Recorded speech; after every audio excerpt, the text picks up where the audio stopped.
This is it, ladies and gentlemen. This is the culmination of 14 weeks of Heroes Lounge action. Teams from Divisions 2 and 3 have fought their way through the division stages, through the groups, and finally through today's legendary Cup playoffs. And we are left with just two, Mold Level Rising and L.O.G.I.A. I'm Karis, and I'm back again, and I'm joined once again by Ashendarai. Yes, hello everyone, welcome back. So quite interesting, I mean slightly surprising final. I think me and a lot of others were definitely expecting B.O.B to make it through, but knocked out by a very, very strong looking L.O.G.I.A team. You know, really coming out strong, even though a bit shaky at the start of the games, both in Game 1 and Game 2, obviously winning the series 2-0 for anyone that's just joining us. But yeah, so such a shaky start for them, but still managing to retain the composure, maintain that aggression, and end up winning quite comfortably in the end. By the end of both games, I think it's fair to say. Yeah, and it seemed like L.O.G.I.A really came into their element. And I don't know if it's through great practice, through great research, like you were saying at the end of last game. But yes, they seem to be really showing some new strength that maybe they didn't have as much of in the division stages. Certainly, they were one of the strong teams in Division 3. And let's not forget, this is two Division 3 teams in the grand final. So let's look at what happened last time Mold went up against L.O.G.I.A. That was in the division stages round 4. And Mold Level Rising won 2-1 against L.O.G.I.A. Now, L.O.G.I.A are going to feel bruised from that experience, perhaps, but they will have learned a bit. In particular, they found that they played on Cursed, for example. L.O.G.I.A won on Cursed using their signature Deathwing, Aether, who really got a lot of global value on that Deathwing and was kind of all over the map, but also all over the team fights as well. And we saw them deploy that as well in the Method Mayhem tournament. So that could be something that Mold Level Rising want to watch out for. Now, we do know that the map bans are just coming in, and in fact, Mold Level Rising have just banned Cursed Hollow. Yeah, and prior to that, say L.O.G.I.A have banned out Braxis. I think that's the second one. I think they banned it in the first, in the semi-final. Sorry, prior to this. So it looks like they just don't like that map. Again, as we said, bit of a Marmite. You either love it or you hate it. A lot of teams do tend to ban it out. Cursed Hollow, as you said, followed that. Then a BOE ban. So interesting with the BOE ban, because that was the first map. Although looking at this now, I've just noticed that all of the 3 maps that they previously played in round 4 have been banned. Sky Temple obviously rounding that one out. I'm not a fan of Sky Temple personally, but as you were saying, sorry, Karis. No, yeah, that's really interesting. I think the Sky and Cursed bans ideas are to stop L.O.G.I.A from doing anything kind of too funky, you know, of Vikings or just macro. Like on Sky Temple, you can get a bit of a macro lead and then just avoid fighting. And I denying think the spice, denying the spice. yeah, denying the spice. Well, he who controls the spice controls the universe, and I appreciate that. I appreciate that one. in this case, Mold have banned the spice, but it seems like Mold have, you know, a very solid strat, and that strat is we're going to play really good CC lockdown burst kills. ETC slide in, you know, you put roots or something on top, you get a kill again and again, and we've seen them execute that flawlessly. They're so good at executing that. And what they're saying, I think, by banning, say, Sky Temple is, we're not going to let you avoid us and just, you know, avoid getting picked and stuff. You're gonna have to play a little bit on our terms, and when you do, we're gonna punish you with that combination that we've executed so perfectly again and again. Yeah, although speaking of that, the map pick has now come out, and it's Alterac. So funny you should say about Sky Temple. You know, not wanting to deal with that kind of macro pressure that you can apply, avoiding team fights to a certain respect, and as soon as you said it, Alterac comes out. Yeah, picked by L.O.G.I.A, I might add, and not by Mold. And the problem, you know, the problem they have in that sense is this is a best of 5 series. There are only so many maps where you can play that, you know, very macro style. Alterac is probably one. Sky Temple is gone. Cursed is gone. So after that, maybe, you know, you've got a chance of it on Dragonshire, but they're going to have to at some point play on Mold's terms, and when they do, that might be when L.O.G.I.A get punished. But we'll see, because I think if L.O.G.I.A can cause an upset here on Alterac, if they can take an early lead in this best of 5 series, it will kind of shake Mold Level Rising a bit, and make them feel a bit uncertain, and that's when you can start to see weaknesses potentially unravel. And so what's going to be really interesting to see in the drafts is, because these teams have played against each other. I mean, the research is kind of already done, albeit it was round 4, so it was a lot earlier in the season. And as we both know, and I think a lot of people watching will know, a lot of things change. Halfway through a season, you're not going to be playing against the same team. So are they going to get sucked into?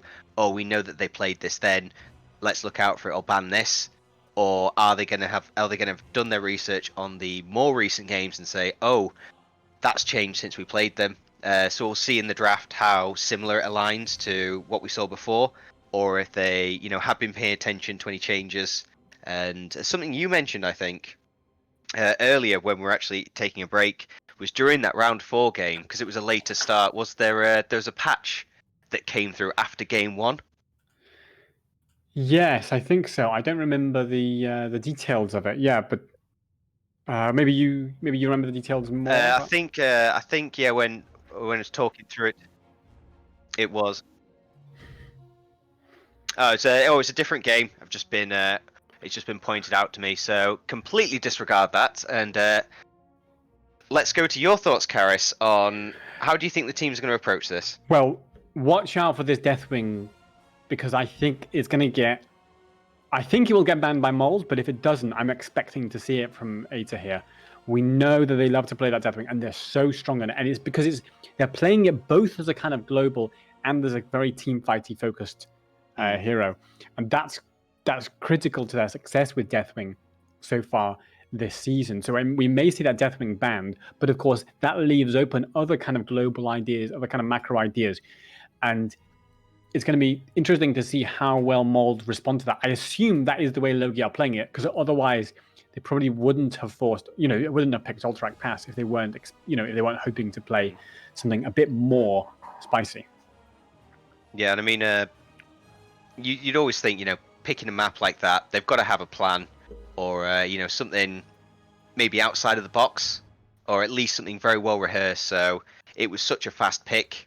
Once we saw that Sky Temple ban come out, you've got to think that they're going to be very happy with this map straight away, game 1. And what will be interesting to see, though, is if L.O.G.I.A actually comes out. I mean, Alterac, not always the best map for it, because it is so large, and obviously L.O.G.I.A, you need to be paired up with at least one person or you lose a button. But they have been scared of it in the past. They banned it against them previously when they met in round 4. But it looks like the draft is about to start. So ban-wise, what do you think we're going to see? This is a really tough situation. I think you will see the Deathwing ban. That's my gut feeling coming out from Mold. ETC, I'm expecting to get banned or picked by L.O.G.I.A. I don't think they want to let Gabriel have that ETC. Now, we know he has alternatives. He has that Anubrak, for example, which is doing a similar kind of job, but maybe not as strong. Doesn't have, the phase melt of ETC to kind of knock away any troublemakers.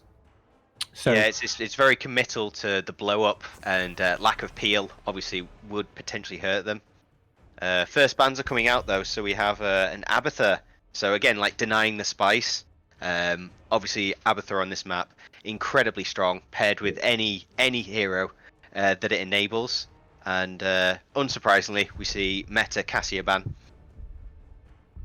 yeah, nothing surprising so far. I like the Abathur ban as well. It's not the Deathwing ban. Going for the Zeratul ban, not wanting Zeratul to be roaming around the map causing trouble. Do you think, by the way, do you think that Mold are going to play any of their own spice? Or are they just going to play, solid as they've played throughout this, as this tournament successfully, solid, execute, the same idea brilliantly, and not kind of throwing anything too exotic into the mix? I mean, if they were going to do it, I think game. I mean, for me, it's always the second game. You want to be looking to pull out some spice, because if you're a game behind, you're looking to either pick the map or get the first pick. If you've got something pocket there that you want to pull out, You get the map, you look to enable something, because at this point it's a bit YOLO. You've just got to do or die, essentially. With L.O.G.I.A, sorry, picking this map so quickly after the Sky Temple ban, I think Mold are just going to be looking to play safe, play solid, because they don't like that those larger maps, just in case L.O.G.I.A are going to try anything juicy. Yeah, that's fair. By the way, ETC is still open, and as we go into pick phase 3, so they're not playing too safely. There's the ETC for Gabriel and the Medivh from Medivh let Fizzy through, yeah. that we That was all a good. That was a wanted to good thing, see. actually. Completely missed. Yeah, Medivh going through, and a wonderful map for him as well, just enabling those faster rotations. Yeah, I mean, absolutely. It's funny though. In their earlier match, in the quarterfinals, I felt like the game when they had Medivh was the one they didn't do as well against. Against, I believe that was Jopama Juju from Mold Level Rising. Um, when they were on Towers of Doom, and they were still won. Okay, so nothing to be frowned at there, but they won slightly less convincingly than when they played their previous draft. So it may be that it's mixing things up a little bit too much, but absolutely against a Grayman and Ming, Medivh's going to do so much work. He's going to shut down that whole burst idea, and then what have they got left on the side of L.O.G.I.A? So this is already a difficult draft for L.O.G.I.A, and they haven't even got to the end of it yet. I don't know if we're going to see the Deathwing. No, we're not, because it got banned. What am I talking about? Yeah, so that means you've now got to think about Excuse me, what are they going sorry. to take for that last pick. Yeah, I mean, interesting enough, what you're mentioning there about the Medivh being able to shut things down. So Johanna going into that, Medivh will just go ley line. Let's go straight to the back line. Or if Greymane goes forwards, it's like, all right, back line's disabled. One target there is going to be one person's going to have a very bad time, and they might even look to combo it with Mosh. So disable the backline interrupts. Mosh, kill 2, kill 3 targets, wipe the rest. Well, it's interesting you say that, because actually earlier with the Medivh, Gabriel went for the stage dive, and I think the idea was ley line into stage dive. And you could well do the same thing here, because that allows you to cover great distance. But also here on a map like this, he'll have the global potential as well with it. He didn't really play it as much as a global earlier on tower because it was not so necessary. But here you could, or you just wait for Medivh to find a good ley line, and then ETC's there with that stage dive on top. The problem that might come for ETC then is that Stukov's going to put a silence right in the crosshairs Yeah. of that stage dive, and they will just try to blow him up. But that, of course, depends on execution. Yeah, I mean, with Stukov, might potentially see the level 7 increased silence area, and remains in play after it's disabled or cancelled.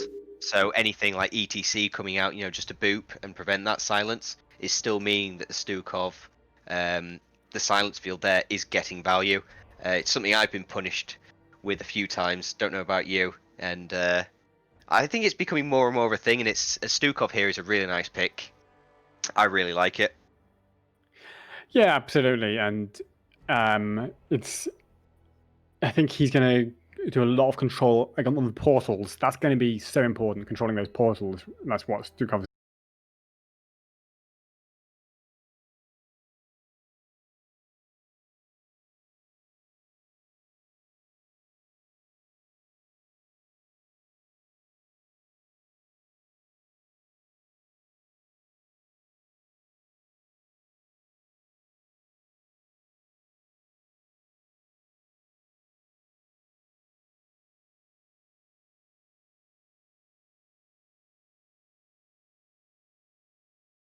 On the left, in blue, we have Mold Level Rising with Gabriel on ETC, with Mustard on the Lyric, with Netabek, aka Andy, on the Sylvanus. We have Sonic on Anna, and Fizzy on Medivh.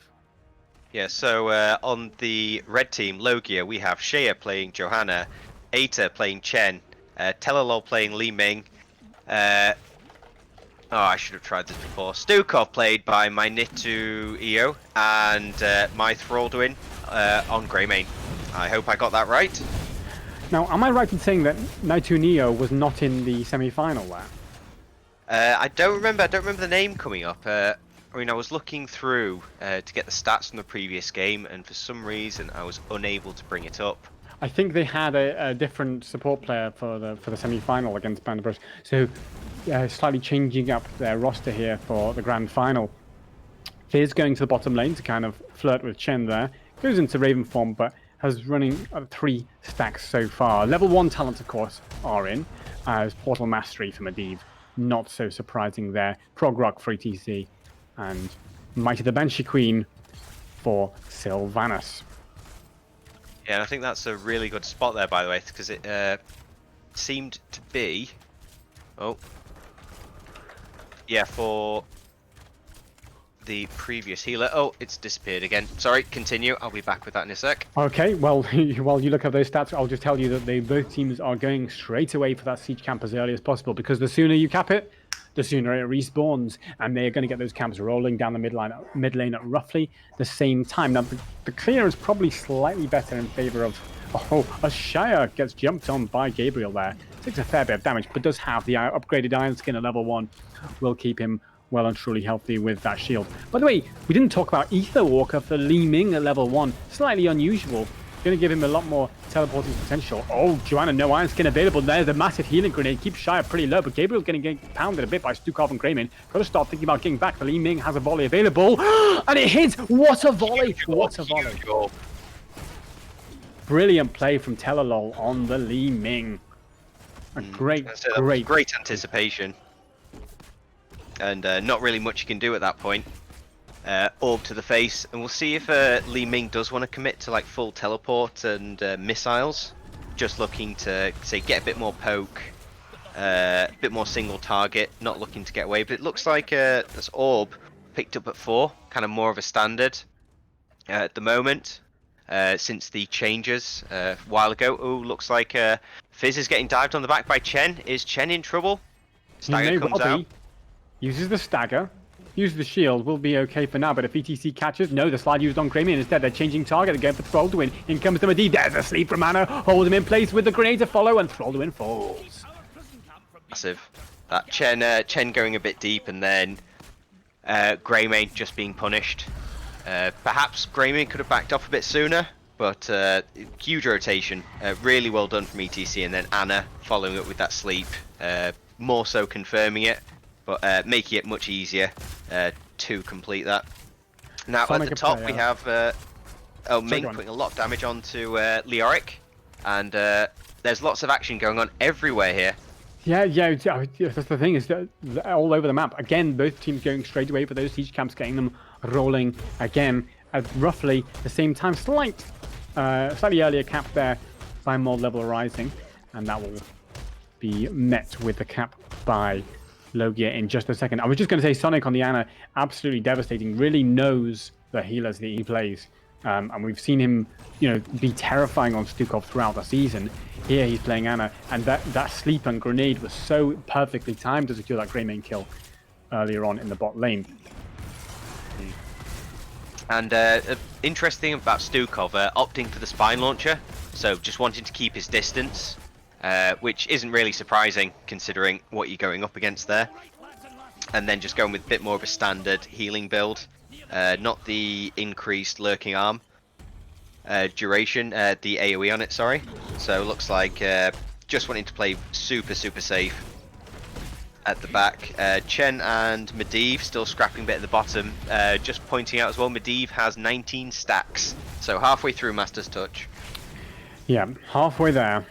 Halfway to mastery of touching as Greymane secures the cap on this objective. Now the clock is counting down. This is going to be an engage coming in from Mod Level Rising. The portal mastery is available for Medivh, so he can use that to portal his team onto the enemy without landing in any danger himself. Nice side flank from Medivh. Gets punished maybe for it though. Chen and Greymane immediately on it, but there's the portal from Fizz. Steps back safely, and Mustard uses it, comes out through the portal to put a bit of pressure onto Chen, and they do the cap with 10 seconds remaining.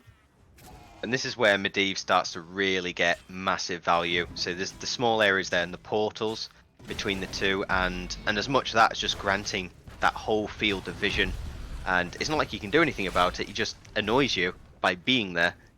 Yeah, and I love that little the sort of magic trick of Medivh goes in through the portal and Lyric comes out, and Chen's like, "Hang on a minute, I was chasing Medivh here, and suddenly there's a big spooky wraith in my face," and that was probably not pleasant for Chen.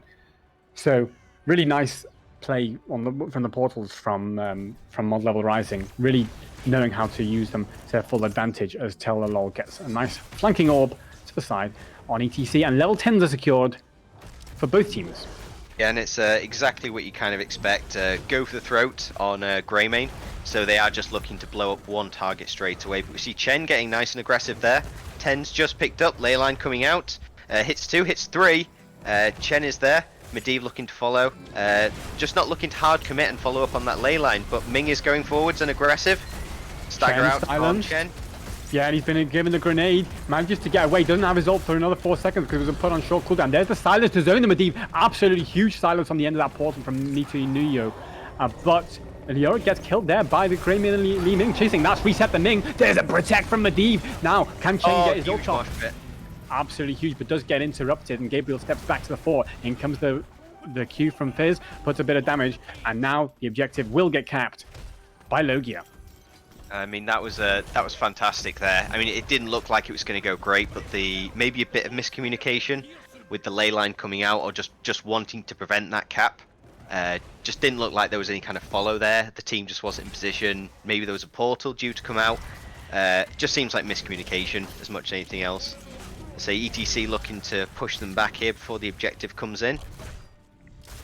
Yeah, those moments of miscommunication can happen to even the best players. The problem is how they react to them, because they may find, if it starts to chip away at your team confidence, if you start second guessing your teammates, that's something they absolutely cannot do, because that will slow down their cohesion. And we've seen that happen to some great teams in the past. Now this is a great engage with the Blessed Shield onto the silence from Stukov onto ETC. The go for the throat was used to try to finish off the kill on ETC, but he still survives with the help of that sonic healing. Greymane gets stunned in the fort. The fort was shooting him, but he'll be okay for now. And everybody survives to die another day. Yeah, so looks like it's only half a fort that they're getting there. Medivh maybe picking up the kill on the Ming. Oh wow, that's 40 health remaining. Obviously Fizz leaving the fort to take some damage. Unfortunately, say not being able to claim the kill, but it looks like that fort might survive. No, yeah, it's safe. It's safe. So objective down.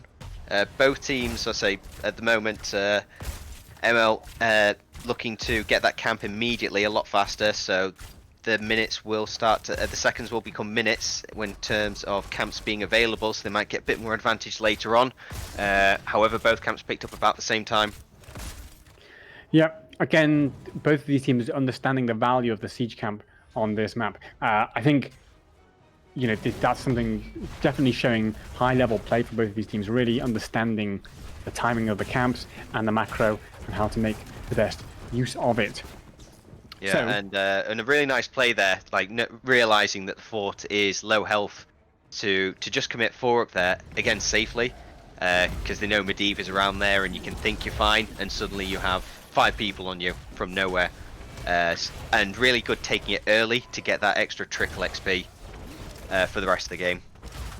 Yeah, and it's going to be just chipping away, ticking in that extra XP, gently, and they may be going for the mid fort as well here to tag a little bit extra onto that. And of course, they already have a little bit of an XP lead so far, mostly from minions, but also from hero kills as well. Now, in comes the ETC slide, doesn't quite catch onto Joanna. Shire on the Joanna, really playing a really nice job of kind of leading ETC around, but not getting caught. Because, when we've seen Mold play against other teams in today's Legendary Cup, the tanks of the enemy have been getting blown up, and it was Joanna often as well on the enemy teams. And yet, Mold were punishing them again and again. So Shire on the Joanna, with the help of that healing coming in from Nito Neo, was absolutely incredible. Yeah, and so you have, say, Stukov at 13 picking up Virulent Reaction, which is such a scary talent, especially when done well. Oh, it looks like ETC's been blown up here, pushed back into silence. Ming to confirm, resets. Go for the throat, just missing, but still able to clear up with an auto attack. Interesting with Greymane, I've been noticing that rather than just committing to attacking a structure with this middle fort specifically. So I think it was twice that I'd seen they just look to get some poke damage and try and force the tank back. Maybe just almost reverting back to previously before the tower changes, when you could do that, and a couple of times having to go back because he's proccing all the aggro. Right now, L.O.G.I.A looking to set up very aggressively on here. They've got the cap, 20 seconds remaining. It looks like Blue are just going to give this. They may do, although the ley line could slow it potentially if they had to. There's still 10 seconds on the clock, and Gabriel stepping up to decap, and it is being given by L.O.G.I.A. They're going to go far forwards. Yeah, if he gets ley lined here, then he's going to be a sitting duck, and that's exactly what's happened. And they've all come through the portal, but the Entomb's not quite worked out. That's a bit unfortunate. I think that Entomb might have even stopped Gabriel's slide from catching onto Greymane there. And so that's a bit of miscommunication there between the players on Mold Level Rising. L.O.G.I.A getting away with a lot here, and now they've got a talent lead. They've got a whole level lead as well, and they're going to pick up this objective. With only 10 seconds on the clock, this is almost certainly going to go over to L.O.G.I.A, and that's going to be pushing. And with no forts in the top of mid, this could be looking at keeps. Yeah, I mean, I'd really like to see them at this point. Say, not worry too much about bot. Top's pushed in so hard. Mid is probably going to have the best timing, but looks like they're opting for top, which again, I think is a really good decision here, because sometimes you can just fall into your default, claim the outer shell, get more space, but if you've got the option to get a keep, always take it. Yes, I think that's absolutely what they're going to do. Putting a lot of pressure here at the top lane. The problem is, when this level 16 comes in, there will be ley line available from Medivh in a handful of seconds, and this may be an engage opportunity for Mold Level Rising. Yes, the cavalry is pushing, and they've got to be cautious about it, taking structures in the mid and potentially in the top as well. But yes, they have gone for the ley line. They are potentially following up onto Joanna. She presses her eye skin immediately. Lovely zoning silence from Nito Neo on the Stukov. Just says, no, I'm not letting ETC come in and play football. This is our cavalry. We're going to push here, and we're going to get a bit of value. Although, of course, not a keep. I'll say, still getting the front wall is nice, and they might just be setting up to get a bit of siege in. Chen picking up that extra bit of XP at mid, and Leo still having to commit to bottom, because there is a 2.5 waves going in there with an objective. So I'd like to see them get a bit more aggressive here with the wave, which is how they're setting up. Well, we saw there the other advantage of Medivh, which is he was just in the sky watching, and so he could see where Chen was. And when Chen thought about coming in for a flank and, you know, making it a 5v4, Medivh was watching, so they knew immediately what was happening. I love this portal from Medivh. It says, "Go on, I dare you." Come and have a go. That's brilliant. Brilliant mind games from Fizz, just saying, we're thinking about engaging on you. Are you sure you want this? And L.O.G.I.A say, no, thank you. And they back off and just consolidate their advantage. One level up, and they're going for their camp. Yeah, and it's such a great position that they're in now. I mean, both bosses are on the table, and not only that, top and bot lane are open. So it's going to be knocking on a keep, more so on the top. Medivh, though, just doing a really nice job of pestering Johanna, saying, what are you up to? Let's have a look. And really, really nice vision control being given. So Blue, will not be caught out at any point on a surprise rotation. Chen is at the bottom, though, so it could be a 5 versus 4. Yeah, so they've got to start retreating here, because Leyline can force at any second. That's why they can't even be this far forwards, really, L.O.G.I.A. They've got to be stepping back. I mean, the thing is, Medivh's not going to be worried about wasting Leyline, because, of course, he's gone Temporal Flux at 16, going that Leyline seal on basic ability level cooldown. Yeah, and it makes such a difference that every engage Leyline seal is available for. It's slightly disgusting, that talent. Fizz and I used to run a thing in Storm League back in the day of level 20 Diablo Apocalypse upgrade with that Leyline upgrade, and we would just do Leyline Apocalypse repeatedly in the same team fight.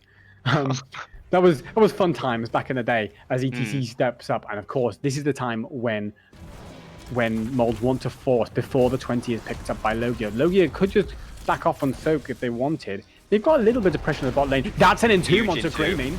Yes, and Joanna steps up immediately, trying to zone with the condemn. The channel has been popped, just running a Sonic, trying to create space. The ley line isn't available just yet. Of course, the extra Chen copies will, Pandas. yeah, the Chen Pandas will allow the Q to reset the ultimate of Medivh faster, because each one hit will reduce the cooldown as Joanna gets slowed. Doesn't have the Iron Skin available, so has to be a bit cautious, but not too cautious. And Stukov is in no man's land, and he's going to get absolutely blown up. Great portal play there from Mold Level Rising, and Stukov goes down. Yeah, I mean, this is exactly what they needed to get back into the game. I mean, L.O.G.I.A, they're so close to 20 right now.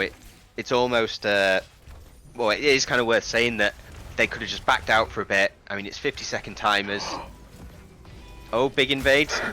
That camp, where that was, if that had been half a second earlier, that's a camp steal and maybe kills.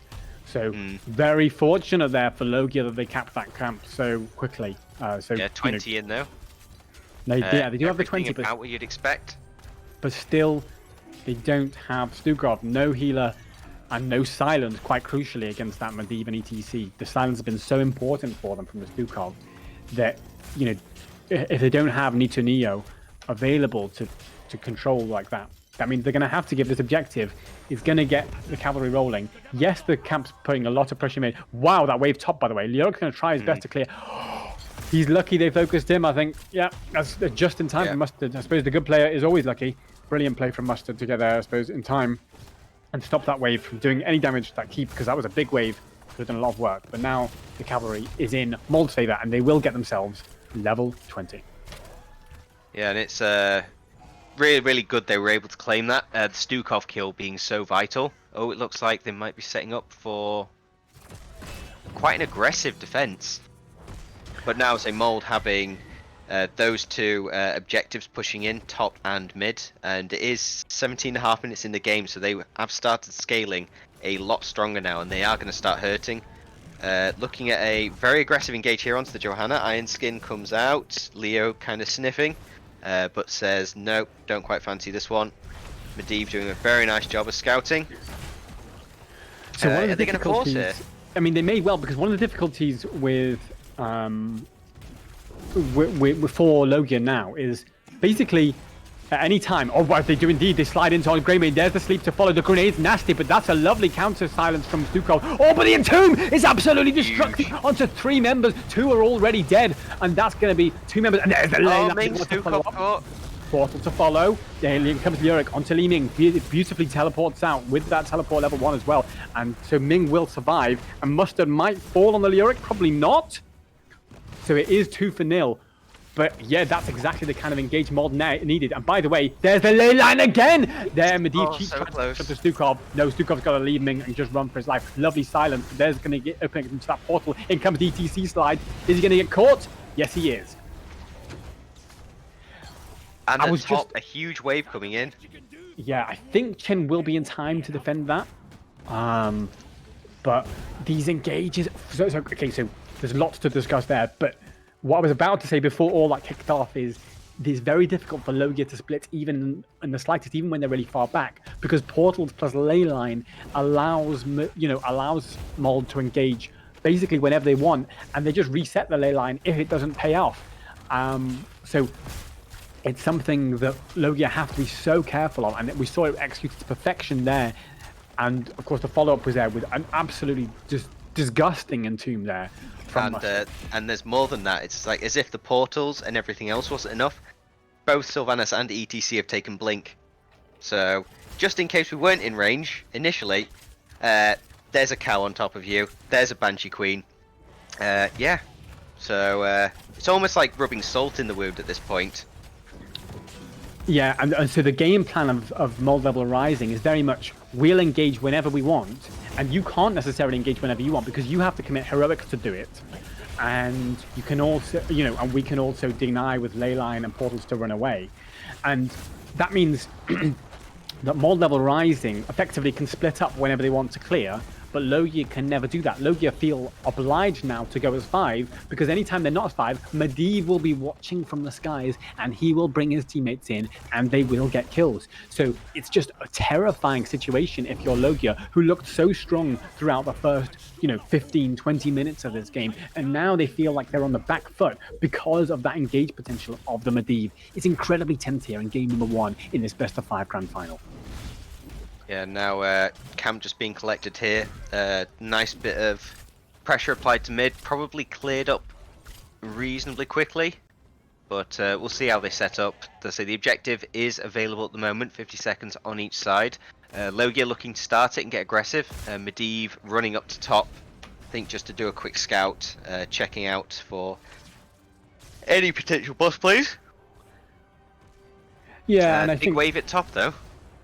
Yeah, and that's something that L.O.G.I.A's got to go and think about. Mustard is going to think about it right now, and so this is the time for L.O.G.I.A to go and force. They've chosen not to. They've chosen to go and do their camp. Of course, we know the siege camp is so important on this map, and it does keep a lot of pressure in that mid lane. The problem is the mid lane is a lot easier for Mustard to go and handle and not be leaving his team abandoned than the top lane, because it's so close to that objective. And so it's going to be very hard now for L.O.G.I.A to force a split, which is what they need, whilst L.O.G.I.A clears.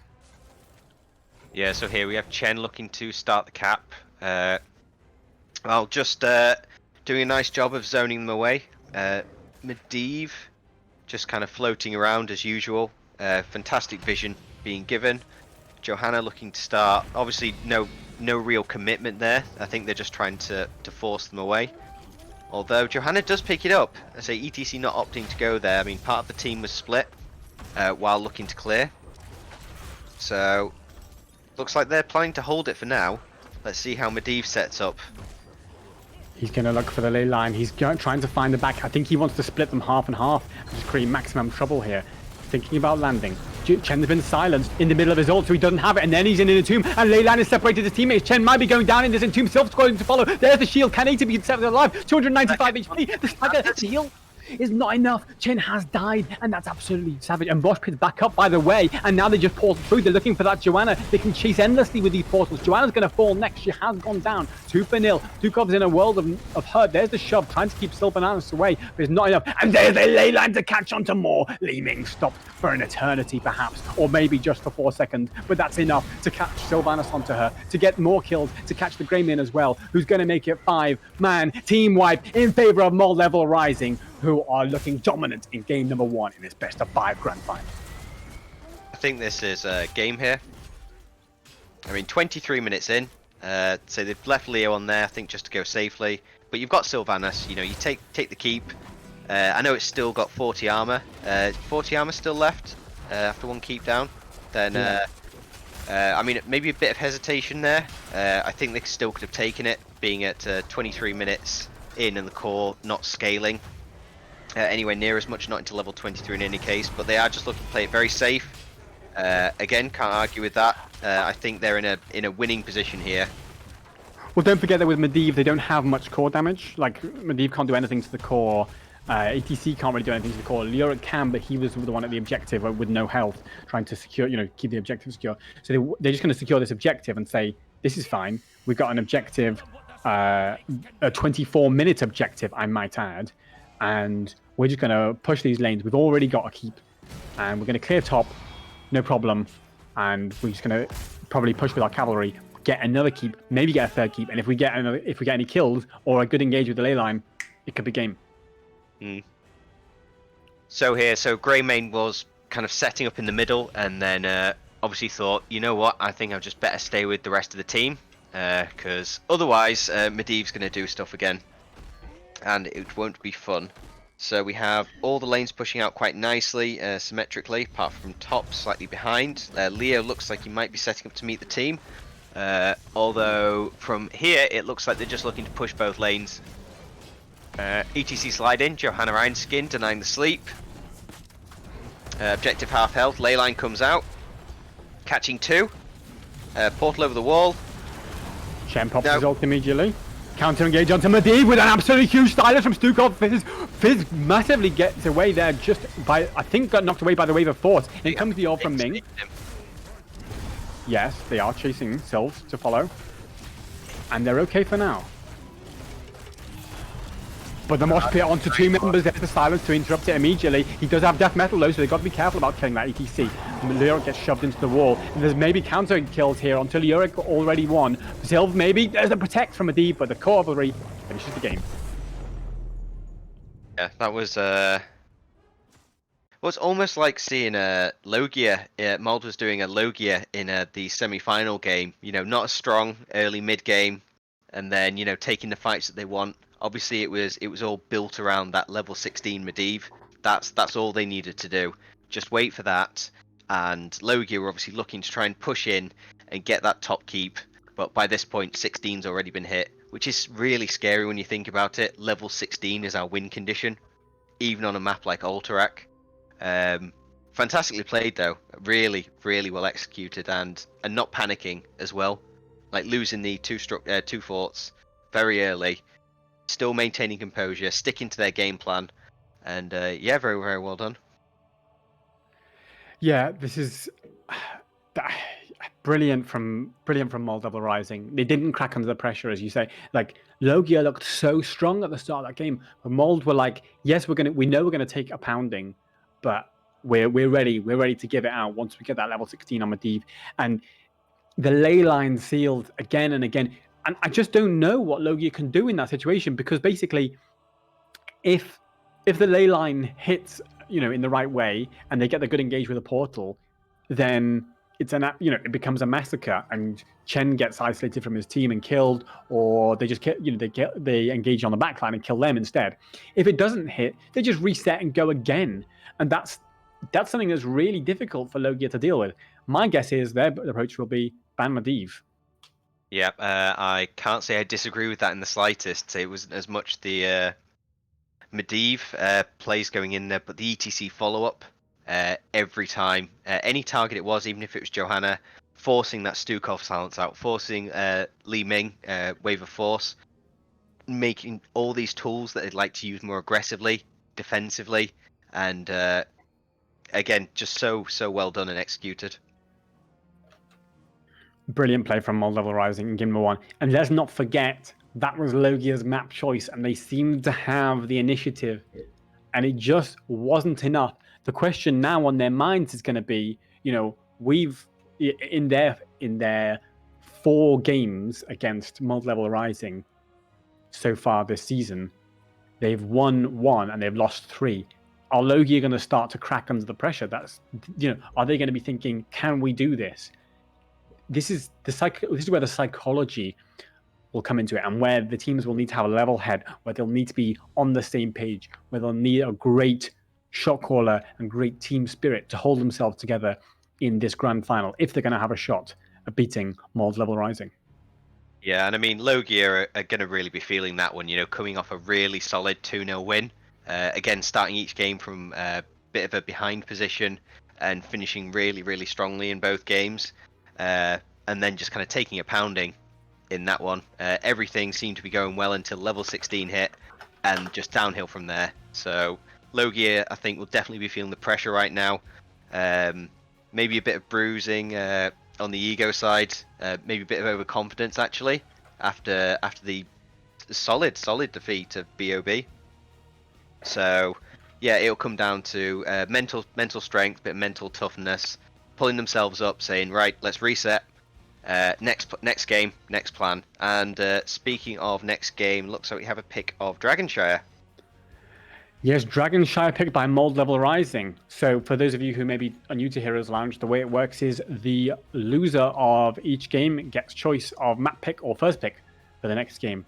And in this case, L.O.G.I.A. have opted for first pick, giving Mold Level Rising the map choice, and they've gone for Dragonshire. Now that's interesting, because Dragonshire is a map where the solo lane is very important, and when you don't have first pick, it means you do have last pick, so you can potentially counter that solo lane. And what we may see from the drafting strategy of Mold Level Rising is just aiming to control that solo lane, never win the solo lane matchup, never lose a solo lane, and therefore you can control the game that way. Do you think that is a way they might go for that, Ash? It could be. I mean, banning out the Medivh here is going to be instrumental, but in banning Medivh, what are you going to be leaving open? So you've got heroes like Abathur, Cassia, and going back to the previous bans that they had, which are currently escaping my head because it is a bit too warm and the heat is getting to me a bit, it seems. But we talked about that spicy picks earlier. So this is a mold map pick. So we'll have L.O.G.I.A on first pick. So mold probably have something in mind. So they're gonna know Medivh's gonna get banned. So they're gonna have a plan for not having Medivh here. Me personally, I'm a big fan of Lunara on this map. I think quite underrated, as much because of that wisp. Controlling that triangle in the middle can be the difference between winning and losing on this map. So, and I think we did see some Lunara in Towers game. I'm trying to remember who it was. It was Water Dragons versus Mould. So, do they have a Lunara player? Do you know? On mold, I'm not sure. I don't actually know the statistics on that, but yeah, I mean there are alternatives for vision control. Obviously, Medivh is one, but which we're expecting to get banned. But there are, you can look at maybe you use Rhaegar totems and stuff like that to control, or Probius. Hanzo Arrow. Probius can control vision Probius as well. very good, yeah. Gaslow. These all could be options, or Hanzo Arrow maybe slightly more likely. Yeah. Asmodan Dunk. Well, Asmodan boys as well. Don't forget Asmodan boys. Oh Go yeah, and yeah, have a look. yeah. The lads. So what we're expecting is first pick Asmodan, Probius, Gaslow, and then we'll see where the draft question goes. mark Profit. From there, as we go into draft number 2 in this best of 5 grand final for the Heroes Lounge Legendary Cup. I'm Karis, and this is Ashendarai, and we are your hosts for this final. What's going to be first ban? Medivh, surely. I would just like to see an insta ban. So, yep, you're not playing it. Unless they have something else in mind. Again, going back to what we were mentioning earlier, how much research have these teams been doing on each other since their last game? Like, a lot of things can change in since round 4. And there's the Medivh ban, kind of as expected. In there, so no real surprise. And here, the Zeratul again, that was the one. So we might see another Abathur ban come out as well to follow that. Abathur Zeratul, very dangerous. I mean, Chen was really strong in that one. Apart from the lockdown, I thought Chen did a really good job of controlling the lane. Bit of bullying onto Leo, which is always good to see. And Chen is fantastic on Dragonshire, really good at that point control and jumping over. Not as much a double soaker, but will be solid there and be a bully. The Rex are banned there, saying from L.O.G.I.A they don't want to just get bullied in that solo lane, and maybe they're expecting to win it despite not having that last pick. Cassia ban. So what are they going to do about this ETC? Because that's obviously been a big part of Mold Level Rising's plan. Are they going to just take away the ETC from Mold Level Rising here with first pick? Anna checking in. Oh no, it looks like they don't want to play against the Anna.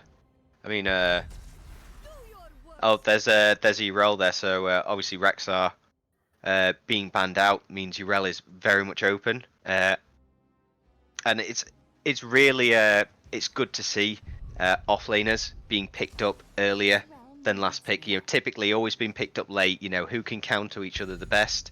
I like how there's been enough of a shift in the meta that these are the heroes we want. We don't want you to have them, or we don't want you to ban them. This is what we want. This is how we're going to play the game. It shows a real confidence in your offlaner and in what your team strategy is going to be. Yeah, absolutely. And of course, the question is going to be how do they respond to that? I like this Tassadar pickup from Telelol. That's going to be a lot of damage there. And the ETC, of course, Shia LaBeef, as he may be known. I knew that was coming. Going to be picked up there for L.O.G.I.A. And of course, it denies Gabriel's ETC as well. Now, we have typically seen an Anub in response from Gabriel when that ETC is taken away. And the Deathwing ban, as you were expecting in the last game, coming out now. Something slightly interesting I've noticed with ETC is that it appears that he has leather boots. So I'm not quite sure that's okay for a cow to be wearing leather boots. Well, if I could wear boots made of my own skin, I would do that because I think it'd be quite comfortable. As we see Tracer getting banned from L.O.G.I.A. Yeah, not wanting Fizz to get that Tracer. I think they're trying to sort of deny Fizz away from some of his comfort heroes. Of course, we've seen Fizz play a few different things today, even. So, like, we could see a Hanzo from Fizz, and that wouldn't be too surprising. Probius for that area control. No, Probius. That's a Varian main tank. I like it. I like. Look at this. They're saying it's time in the chat. This is beautiful. This is some kind of plan they've got. Taunt Varian. You taunt with Varian. You put Taunt the Stukov silence. silence on top, and you put the and then you put the Li Ming combo. Ming follow up, yeah. Yeah, and presumably maybe they go for a Grey Mane as well, or they don't even have to. They can put anything on top of that, and that's going to be a dead person. Yeah, I mean, that's something I'd like to see come out from blue team here is something to help with the camps. So Grey Mane would have been quite ideal for that, as well as helping secure that kill pressure. But as I was saying, it Grey Mane and L.O.G.I.A picked up for red team there, so quite a solid draft. I like the ETC pickup early, denying it, but obviously it looks like they planned for that with the Varian there. The other thing with the Varian is Ana can't cleanse Taunt, as I understand it, because Taunt counts as a silence and not a stun, and therefore Ana can't cleanse the Taunt, and they've therefore got no cleanse for the Taunt, and that's going to be a real problem for them, because that person, I don't know how they're going to save that person other than everyone piling in response and just kind of holding the damage at bay. Maybe getting in the way of those Li Ming shots or something. That's going to be a lot of pressure on ETC. Of course, if he's the one who gets taunted, that's it. He's dead as well. So this is really nice from Mold Level Rising, and it's something that their opponents seem not quite to be prepared for. Of course, we'll have to see how it goes in the game. Yeah, and say really mentioning on the Falstad pickup at the end there, fantastic pick. Dragon Shire, just park Falstad in the middle, kill pressure, top, bottom. Camps picked up nice and easily if he opts for the, is it Wingman, is the bribe talent for Falstad. Such a dangerous hero on here, and having Gust as a hard engage, a disengage, you basically have full control of the map here. This is a really interesting draft from Mold Level Rising, and I really like that they've planned this kind of secondary strat for when the normal ETC approach they have gets kind of denied. I really want to see this because I think Taunt Varian is underrated as a tank, but it does need that coordination. But one thing we've seen time and again from Mold Level Rising throughout the season is coordination, and we'll have to see, do they have it here again in game number 2 in this best of 5 grand final. And on the left, in blue, it is exactly them. Mold Level Rising. Make some noise for them in the chat with Gabriel on the Varian main tank, with Sonic on the Stukov, with Netabek on Li Ming, with Fizzeeve on the Falstad, and with Mustard on Irel. They are Mold Level Rising. Yeah, and for L.O.G.I.A, we have Telolol on Tassadar, Aeta on L.O.G.I.A, Nitunyo, I'm going to get this right one day, on Ana, Thraldwyn on Grey Mane, and Shire on ETC. So, immediately we see Mold not wanting to fight, and the reason for that is Varian is not a hero until level 4. So, he's just like a cocoon, and he has to wait until level 4 to emerge into a beautiful butterfly, a beautiful daunting butterfly. Until that time, they're going to play safe. They're not going to go anywhere near ETC because he'll just die. So Gabriel's just going to stand back safely, very sensible there. Yeah, and not even really rotating at this point. So they left Falstad sat in the middle, so they don't even have to worry about being bullied off the rotation, which we can see ETC setting up there quite nicely, controlling that area. Not that it really matters because you've got a dancing bird, dancing chicken behind that wall, meaning that the rotations don't matter. Yep, so Falstad can just safe as houses. The thing that I would like to see L.O.G.I.A do now is invade this siege camp. The problem they have is Stukov's going to be very nice on this point.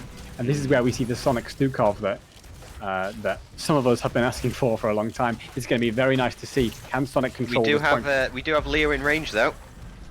Silence does come out, but not quite on the full pad. So I think they were just quite content to give that, saying, "Look, it's a siege camp at less than a minute and a half.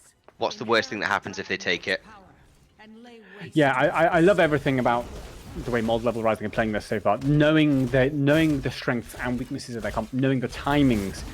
But on response, I like the way L.O.G.I.A are playing it, saying, look, you've got a Varian pre-4. We're just going to go and take every camp we can. We're going to control points. We are now also going to start controlling the shrine. Shia LaBeef stepping up, wants to catch on to Varian before he gets the taunt. There's the slide with the follow-up when the grenade from Anna. There's the damage from Greymane. Takes Gabriel down to a third, but a third is not enough to kill him. And control of both points now. Falstad just sat there babysitting the point. Looks like they are not getting the shrines back now. Taunt does come out. Yeah, and I like the way Shia on ETC has responded to that. As soon as the taunt came out onto Anna, Shia slides in, says, I'm going to tank the Li Ming combo, and I'm going to zone away Varian from actually doing those heroic strikes, which are part of the threat. Thraldwin steps up, wants to punish Fizz for contesting that Dragon Still going to get caught. There's the taunt. ETC again interrupting that Li Ming combo. The door's really well done. The door's been shut by Tassadar, trying to catch... And of course that space has allowed Greymane to pick up the first Dragon Knight of the game. So they have got the first Dragon on the side of L.O.G.I.A. Now, again, I don't think Mold are going to be that worried about that early Dragon Knight. The Dragon Knight is very weak at this stage of the game. It may get these front towers. Li Ming and Falstad will try and clear it as best they can. But of course, Varian is very much a late game hero in a number of ways. One is, of course, he just scales better, and he has the banner is so important for the for helping his team.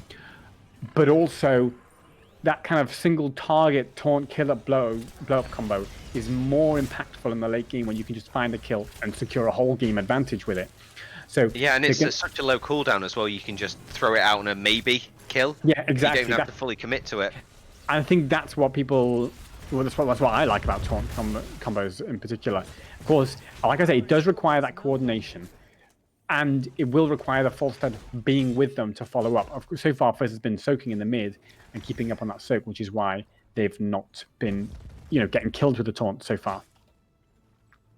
And say experience still quite even at the moment. Both teams about halfway through to level 7. Taunt comes out on ETC. Silence follows.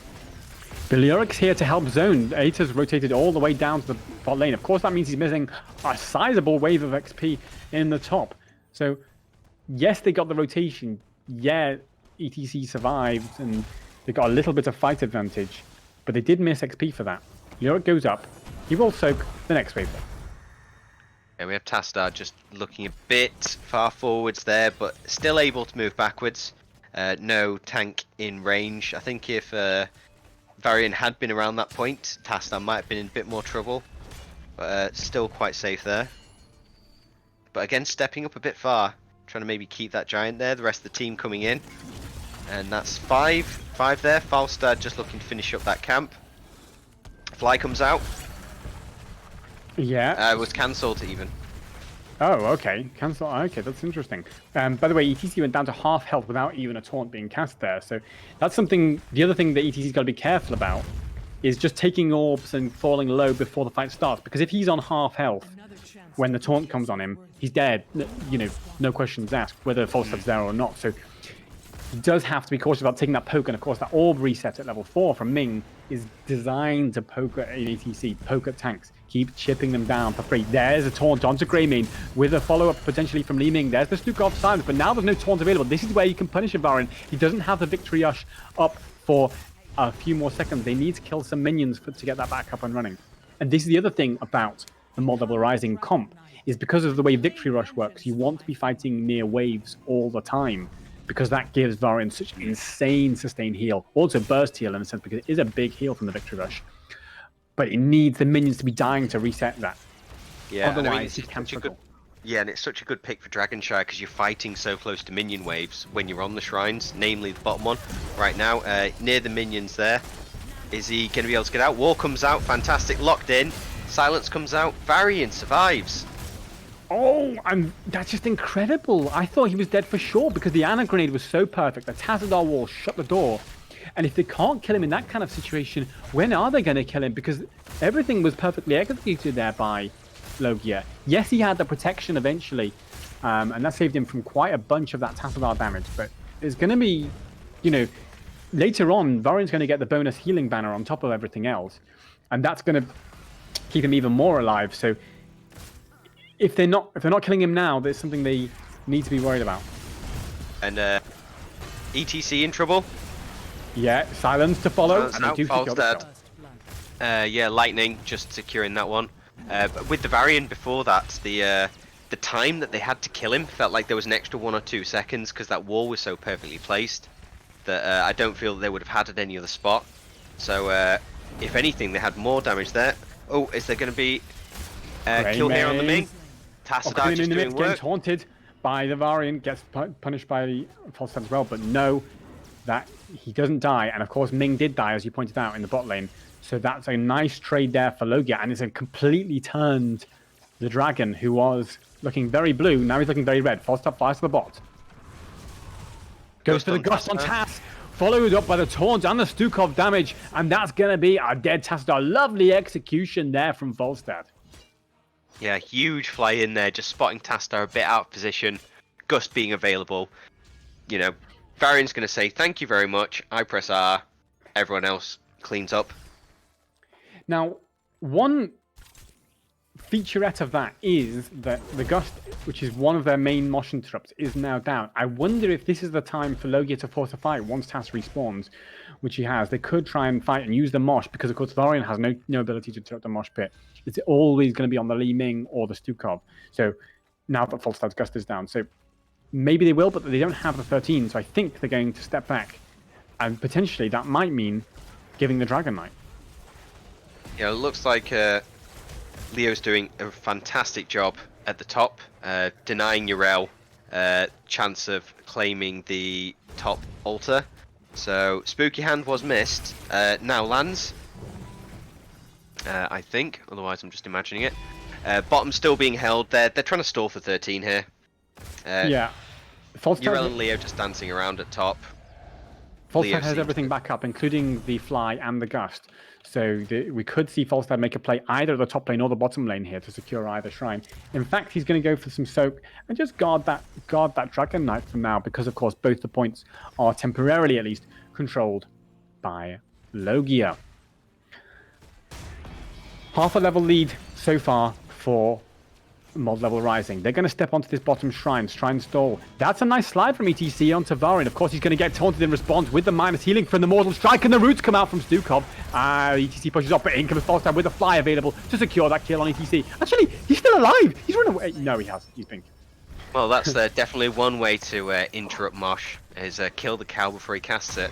But so, the nano Archon did a lot of damage to Ming, but there's the roots from Stukov again. It's absolutely savage here, coming out from Varian and Stukov. Perfect combination here. The Varian holds it in place for Sonic to put that devastating CC that the man with a fearsome forearm can put out.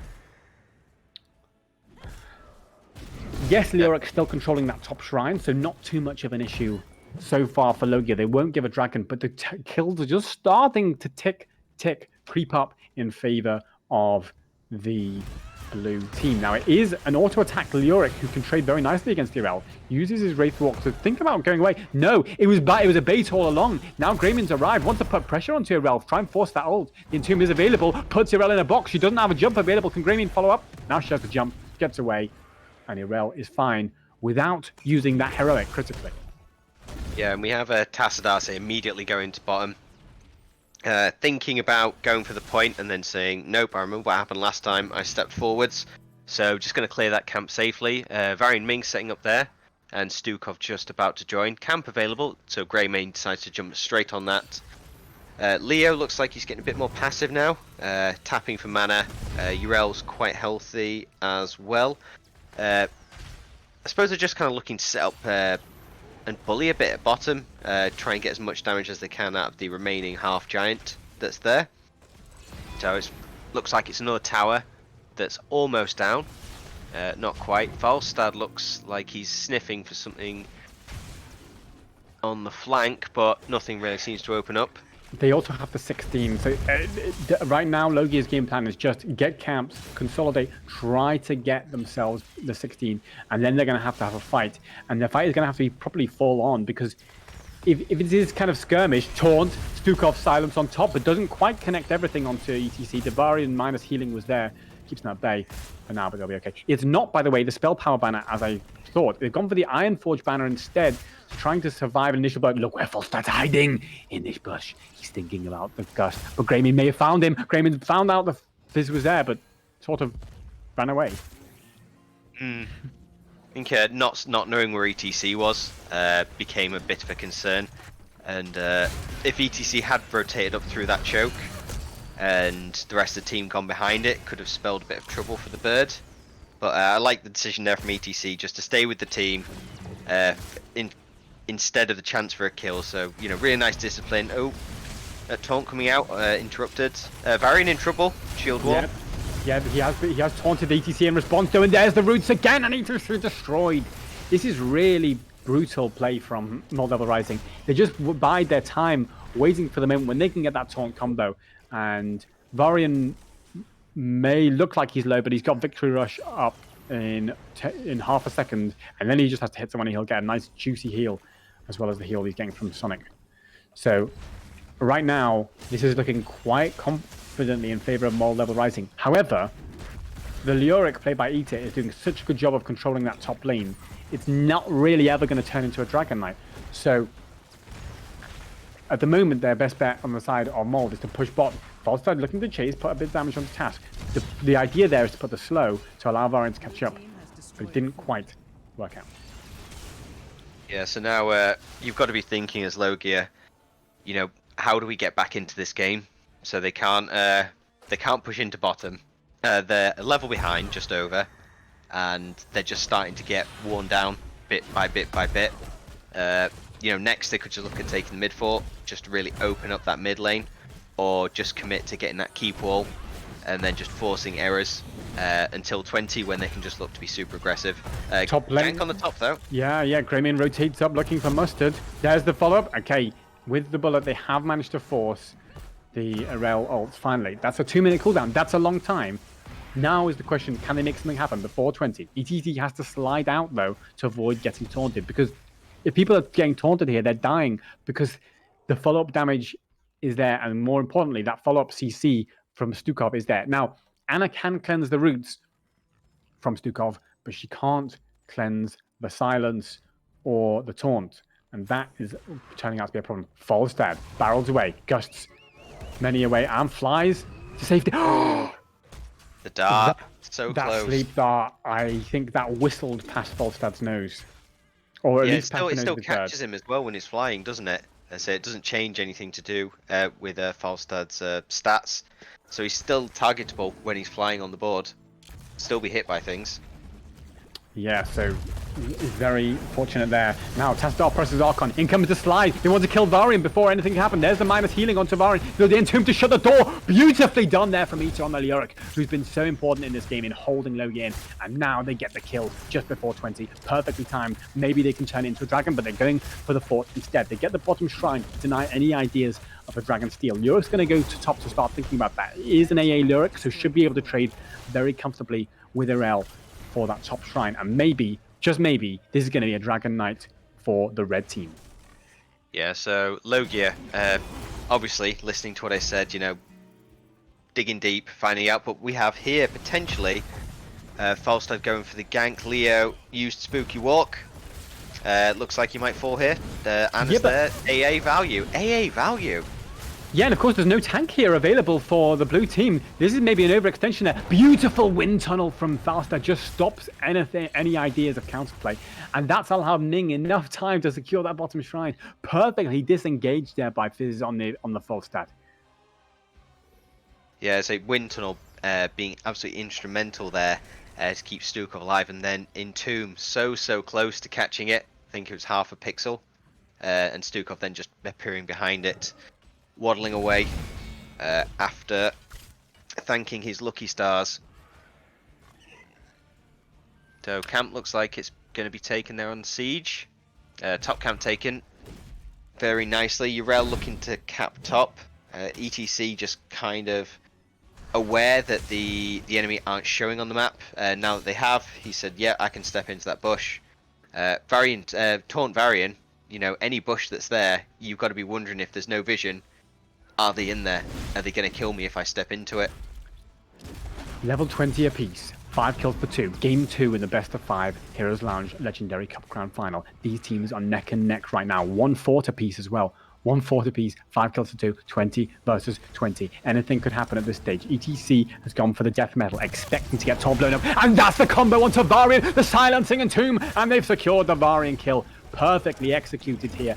Just the speed with which L.O.G.I.A commit to that kill onto Varian, and he can't press his W for protection because he's silenced by that entomb. Aether on the L.O.G.I.A. Is he carrying this game? He may just well be carrying them into game number 3 as they push onto this keep. They're not even going for the Dragon Knight. They want the keep right now. They may even think of ending, but they've got to be cautious of the wind tunnel possibility from Falstaff. And I think it's smart of them to back out. I mean, even with the Infinite Archon, you know, they got really good value taking the keep. They're saying, let's not get too greedy. Varian still isn't back for, what, 25, 30 seconds at that point. But as you said, the wind tunnel there would have been plenty to buy them time. And opting to use the safe route. L.O.G.I.A in top lane. Sorry to interrupt that, but they got ganking L.O.G.I.A here. He uses the Wraith Wall. Can he get all the way to the tower before dying? The roots! The roots! The roots are on fire from Sonic. Reaction to secure. Beautiful play from Sonic on the Stukov, and this is why the crowd wanted to see him on his signature one-armed bandit. And now they are going to go up to that top shrine on L.O.G.I.A. They don't have the L.O.G.I.A. L.O.G.I.A will be back a lot sooner than a normal level 20 death. He just has to start sucking fizz off, and he'll be back in not too long. And the shrines, in fact, currently are controlled by L.O.G.I.A, although Irel capping the bottom. Yeah, so Urel doing a nice job of dancing around there. I mean, it's after 20 now, so XP not anywhere near as vital as it was up until this point. Still important though, because the scaling is much more significant the higher level you are. Bit of bush meta, it appears, opting to pull back and retreat. Falstad Fly is available, I believe. All ults up for both teams. Yes, they are. I think the ult may be the thing that decides this game. Who can get the more kind of playmaker ult? We've seen the silencing in Tomb. Maybe there'll be a mosh pit. Maybe there'll be a wind tunnel against a wall. But of course, the taunt is always a threat. ETC with a knockback, trying to zone enough for L.O.G.I.A to cap the Dragon Knight. Doesn't quite manage it. Falstad's poking from the side. Gabriel steps up. He wants a taunt. Dodges the L.O.G.I.A suck for now. Steps forward. They're just trying to create space. But they can't cap the shrine. They can't commit anybody to go and contest that shrine. Because if they do, L.O.G.I.A will be straight away to cap, or a fight will be forced by ETC. It's a very tough situation for more level rising right now. Yeah, and things aren't going to get any easier, I think, now with all the pressure building at bottom. Siege camp quickly taken there. Both points in control. They're going to have to send somebody back.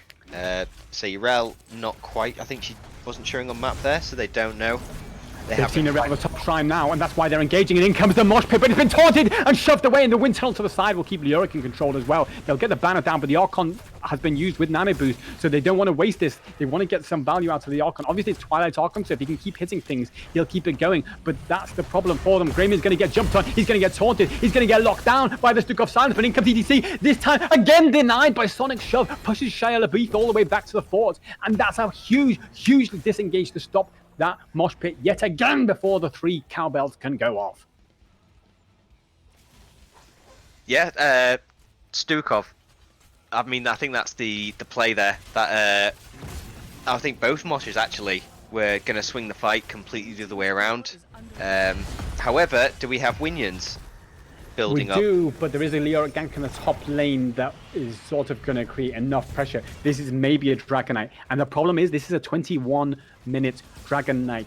This has now got the same HP as the core at this point, including the shield, I might add. So this is going to be a real problem if they, as I think, they are going to get this Dragon Knight on the side of Mold Level Rising. The one advantage they have here, though, is that when L.O.G.I.A comes back, He's an auto-attack L.O.G.I.A. He should be able to cut through with that percentage damage onto that Dragon Knight pretty easily. Oh, not if Tassadar gets taunted and rooted with a double silent. But Ana with incredible cleanses on those roots keeps Tassadar and ETC alive.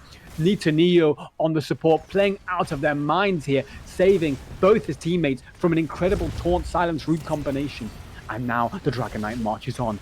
Mod Level Rising want to win this. They want to take this 2-0. They want to even be thinking about 3-0 right now. But first, they've got to get through this keep. They've got to get through this L.O.G.I.A. Misses the spooky suck.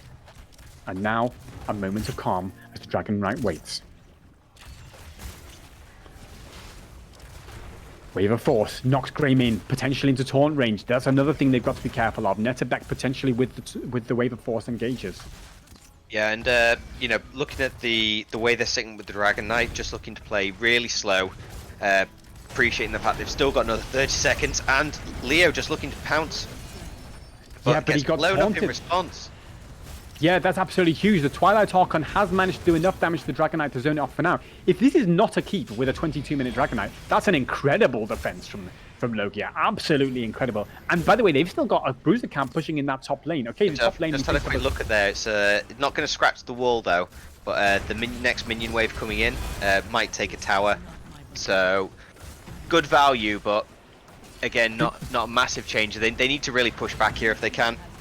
They need Keep being secured, though. Yeah, but with L.O.G.I.A. dead, they've got to just give this keep and not get taunted. Beautiful disengage from Shia. Gets himself away for now. Nice disengage, and they haven't lost the game just yet. They are still in this. L.O.G.I.A.'s back up in 3 seconds, and he knows if he finds a huge entomb here, this could potentially be game winning. Maybe onto Arel, going in with the Wraithwalk, maybe thinking about engaging, but a lovely disengage from Mod Level Rising. They sit back, another moment of calm. 9 kills to 3, 12 23 to level 23. Neither team has a keep in the bot lane. This is incredibly close here in the grand final of the Heroes Lounge Legendary Cup. Arel thinking about flanking. Varian steps up, wants to find the taunt. Face melt pushes ETC away. Lovely slide to escape. There's a silencing entomb onto Falstead and onto the Stukov. Stukov steps up now. There's L.O.G.I.A. He's taking a pounding from that Stukov silence. There's the minus healing grenade coming from Ana onto Varian. He's got to be careful. In comes Falstead with the fly. Gets knocked back. Could have been caught there in potentially if Tassadar had found a wall, and that would have been very troublesome for Fizz, but they step back. Fly was used. Wind Tunnel, however, is still available. Yeah, I think Leo surviving there, massive.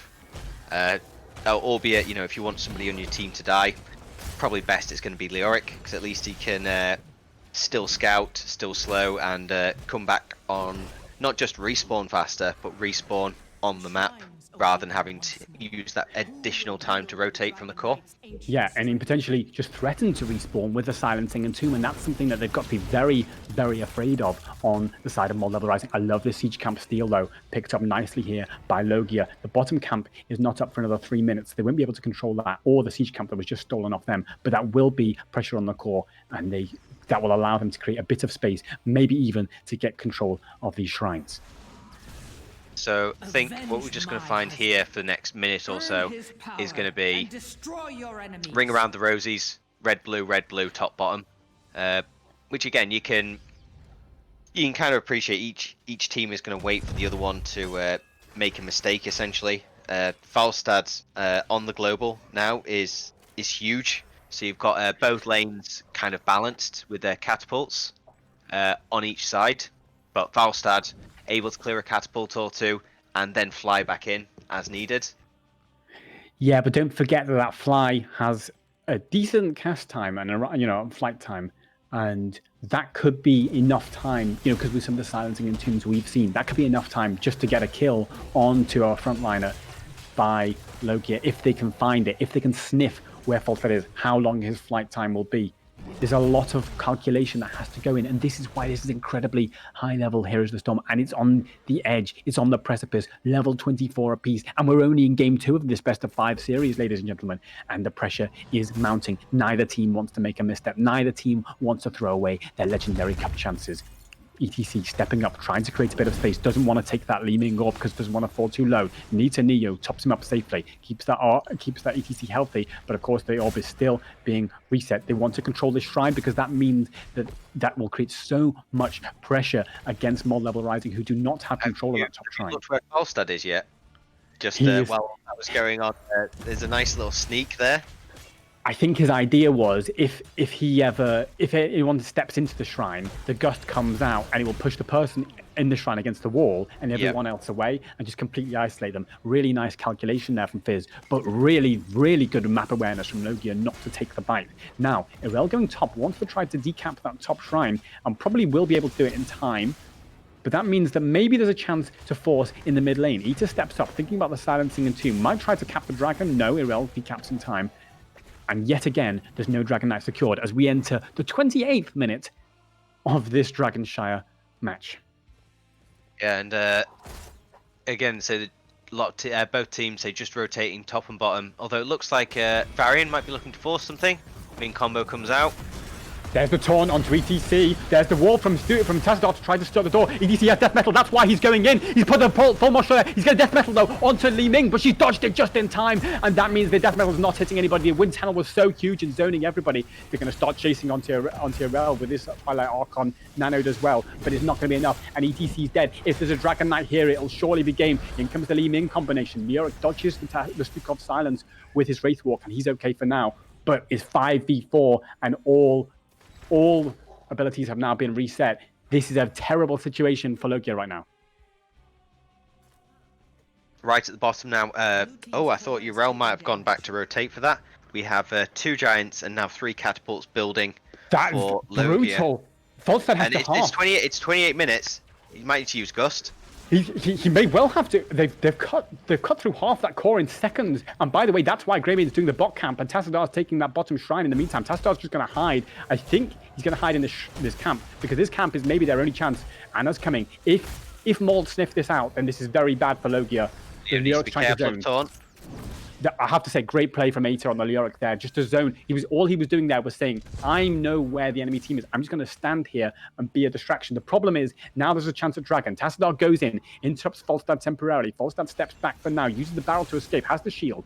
Leoric can't really afford to go top. They have to just take this fight. And by the way, the bot lane pressure is going both ways, but Varian's in the silencing Tomb. I don't think anyone can follow up there because the Entomb shot his own team out as well. In comes Windtunnel onto Tass, bringing into massive danger with the taunt there as well. And the Stukov silence. Tassadar's the first to fall. Leoric steps up, goes for the Stukov as well. Gabriel's now falling pretty low, but he has the protection and the victory rush in this middle of this minion wave will keep him pretty healthy as he starts to chase on looking for more. But they can't give this dragon. They absolutely cannot. Leoric's trying to create space at the bot lane, so there's people on the blue team have to start thinking about the harding. They are giving the dragon, but this is a 29-minute dragon. This will cut through the core in seconds. Surely they can't give this. Leoric's going to step up and try to put a bit of damage on it, but I don't know how much he can do as Gabriel steps up and tries to create a bit of space.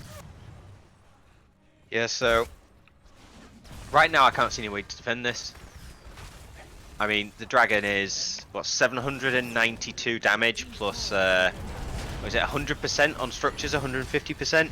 Yeah, it is going to be tearing them through. Greymane almost catches the Stukov kill, but just shoved by Sonic in the nick of time. Thraldwin's still alive. Leoric just trying to cut that dragon down. By the way, it hasn't got through the shield yet. ETC with a death metal, creating a bit of space just for Greymane and Leoric to do some work on this Dragon Knight, which has gone down to 2/3. But 2/3 is more than enough because there's half the core falling down. The core is going to go down. It's 2-0 so far in favor of Mold Level Rising, and it's going to be match point next game after 29 minutes and 34 seconds. 56 seconds, sorry. What a game. Not even close. Okay. Good. I'm definitely not having a heart attack. Wow. Hydrate. It is warm as well. Just make sure you're drinking enough water. It goes for everyone. It is very warm today. I hope what the a game. players are getting What a enough game. water as well. What a game from these teams. They're both playing out of their mind. Incredible, incredible stuff here from both of these teams. Yes, the Varian Stukov Li Ming idea was so nice from Mold Level Rising, and they executed it flawlessly again and again in that early game. But it seemed like EDC, played by Shire, learned to deal with that, and we saw sleep engages from Nita Neo onto the Varian, which are absolutely imperative. And with the silencing and Tomb once they got level 20 on the side of Aether. I mean, level 20 seems like a lifetime ago, by the way. Yeah. So much of that game was played after level 20, and you so rarely see that. Such good control of the map both of these teams had. Absolutely phenomenal performance from both of them. It wasn't fortunate with the Leo in Tomb, because it seemed like half the time it was, well, half of what it was actually providing was a good engage. The other half was we can't actually get near to the target because there's an Entomb in the way. So it's like damned if you do, damned if you don't. Yeah. Yeah, because I think there was twice. Twice, I think I definitely saw it. One near the end. Well, I say near the end, about 5 minutes before the end. Thinking back to it now. That was, yeah, just phenomenal. By the way, we've still got at least one game to go. It could be 3 more of this stuff, and we would be in for a very, very tense, legendary cup final. A legendary cup final indeed. So we're still waiting on map pick or first pick to be decided from ATA. So it looks like they're just taking a bit of time to probably just digest that match. I mean, 28, 29 minute games. Fantastic to win, but awful to lose, especially when it's that close and that even. It just takes one play, one fight to change everything. Yeah, I mean, so while we have a brief respite from the tension of this best of 5 grand final for the Heroes Lounge Legendary Cup, a reminder that tomorrow we've got even more top-level Heroes of the Storm action with the Heroes Lounge Mythic Championship starting at 1 p.m. CEST on this channel, where the top teams from Division 1 will go head-to-head in the knockout playoffs. Double elimination for that. And the Heroes Lounge Mythic Championship winner will be crowned later on in the day tomorrow. And we'll have a special guest joining us for analysis there. And next weekend, a week from today, we'll have a charity stream supporting the Stephen Lawrence Charitable Trust and Gendered Intelligence. And there is a For Fun tournament, which you can type !FUN in the chat by typing !For Fun in the chat. You'll get more information about that tournament. You can enter for €10 and the money goes to those charities. So you can get more information about that. Definitely tune in for that next weekend on this channel as well. So, back to the Legendary Cup. It's a sweaty Legendary Cup final, you'd have to say. Definitely. They say really feel for the players. Say it's having to concentrate for that long, and then winning or losing. I wouldn't surprise me if they just needed a bit of time just to regain their composure on both sides. Valve doing an excellent job there, and Fizz on the Falstad doing a really nice job of setting up all these plays, not necessarily executing them at times. Like sitting in that bush for the bottom shrine was just a really nice, intelligent plan, but obviously it didn't come to fruition. So just move on, do something else. But that thing there seems like it's practiced and it's been tested and rehearsed, because everyone was just sat behind it, knowing what to expect, trying to bait them in. Yeah. But L.O.G.I.A again did a very good job of sniffing it out and saying, "I'm not sure exactly what you're thinking, but I don't like it." Who's the sweatiest caster right now? That's what the chat wants to know. I'm pretty I think I can now. answer that, but I don't think I can say it from earlier. Yeah, maybe. But let's say it's very warm and I have all the windows closed so I can cast. And what a final we are watching. And by the way, if you're sitting at home watching and you're thinking, I want to play in ridiculously close finals like that, why not sign up for Season 13, which you can do by typing !EU Season 13. And, Sammy's already done that. There you go. There's some links there in the chat. Or get to heroeslounge.gg or join our Discord. And there'll be more information there on how you can join. And it's open to players of all levels. And we have, 7 divisions. So you can play whatever level you are. So back to the match. I mean, right now, L.O.G.I.A must really be feeling under the cosh, because it's quite a tough. They are definitely behind in the series. They were not the favourites coming in anyway. They're 2-0 down. This is essentially a match point. Are they just going to crack under the pressure? That's what I'm wondering. Yeah. It might be. It's something that we have, there's going to be a big part of this is psychology, and we talked about that actually before the match as well. Is and Tom, you're a player as well, Ash. I mean, how do you prepare for the kind of the psychological stress of high Well, stakes matches? I say player in the loosest possible sense of it, at least. Although we did quite well this season, we'll say highest finish that we've had. Coping with the pressure, just try not to think about it, I guess. And as soon as the game starts, just focus. So just keep everything light. Don't burn yourself out, worrying or overthinking stuff. Just have the plan, know that you've practiced. It's like, get a good night's sleep the day before, and as soon as the game starts, as soon as the draft goes, you do a ready check, then just focus in. And yeah, because you've got so much to think about, you can't worry. Because if you're worrying about it, then you're not concentrating more on the game. Yeah, and I think that's. I think that's good advice, and the players have to not, they have to make sure they don't kind of crumble under the pressure. What do you think about the idea of playing your own game versus kind of countering the enemy's strats? Because I'm a huge fan. I'm a huge fan of playing your own game. Yeah, but you also, I mean, clearly, Mold have their own, have a very clear game plan that they execute with, razor sharp precision. Is it incumbent upon Logia to kind of say, how are we going to shut down that comp? Do we need a cleanse? Do we need something to stop that hard CC engage? I mean, here, they took away the ETC, and Mold seemed to respond with the Varian. Yeah, I think it's as much Mold. More what I was saying earlier on. So they have these open drafts where they have these picks that will kind of fit into lots of different scenarios. So the Varian there, it wasn't just one target that they were specifically looking for each engage. It was any target.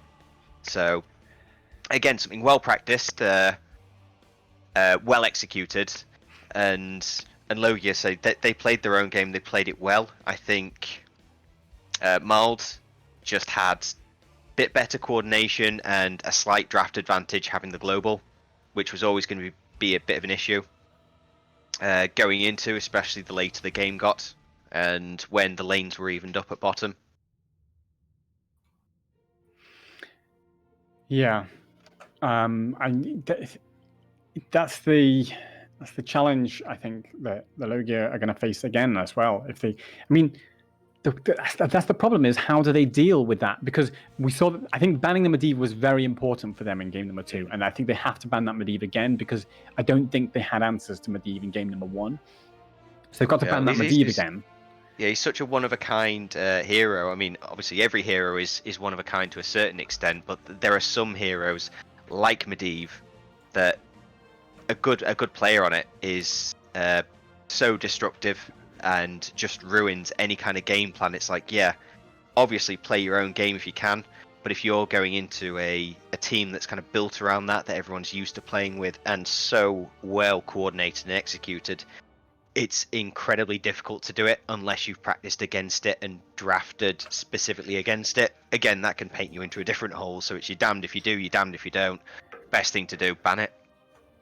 Yes, I think that's fair. And then the problem they've got, as I say, is that kind of that CC blow up comp plan of Mold, which they're just executing again and again. So it's just so sharp their execution. I'm not entirely sure how you deal with it because yes, you can have a cleanse, but that's going to have a 60-second cooldown unless okay, maybe you've got an Ana cleanse which has a shorter cool. She can deal with the heals and stuff, but then you've got other problems because you will get engaged on from the side and stuff like that. It just becomes really difficult for Logia to deal with. And of course, they've got the added pressure that they're going to be feeling like, hell, we're 2 games down. If we make a mistake here, we've lost our chance at the Legendary Cup. And that's going to be putting pressure on them to no end.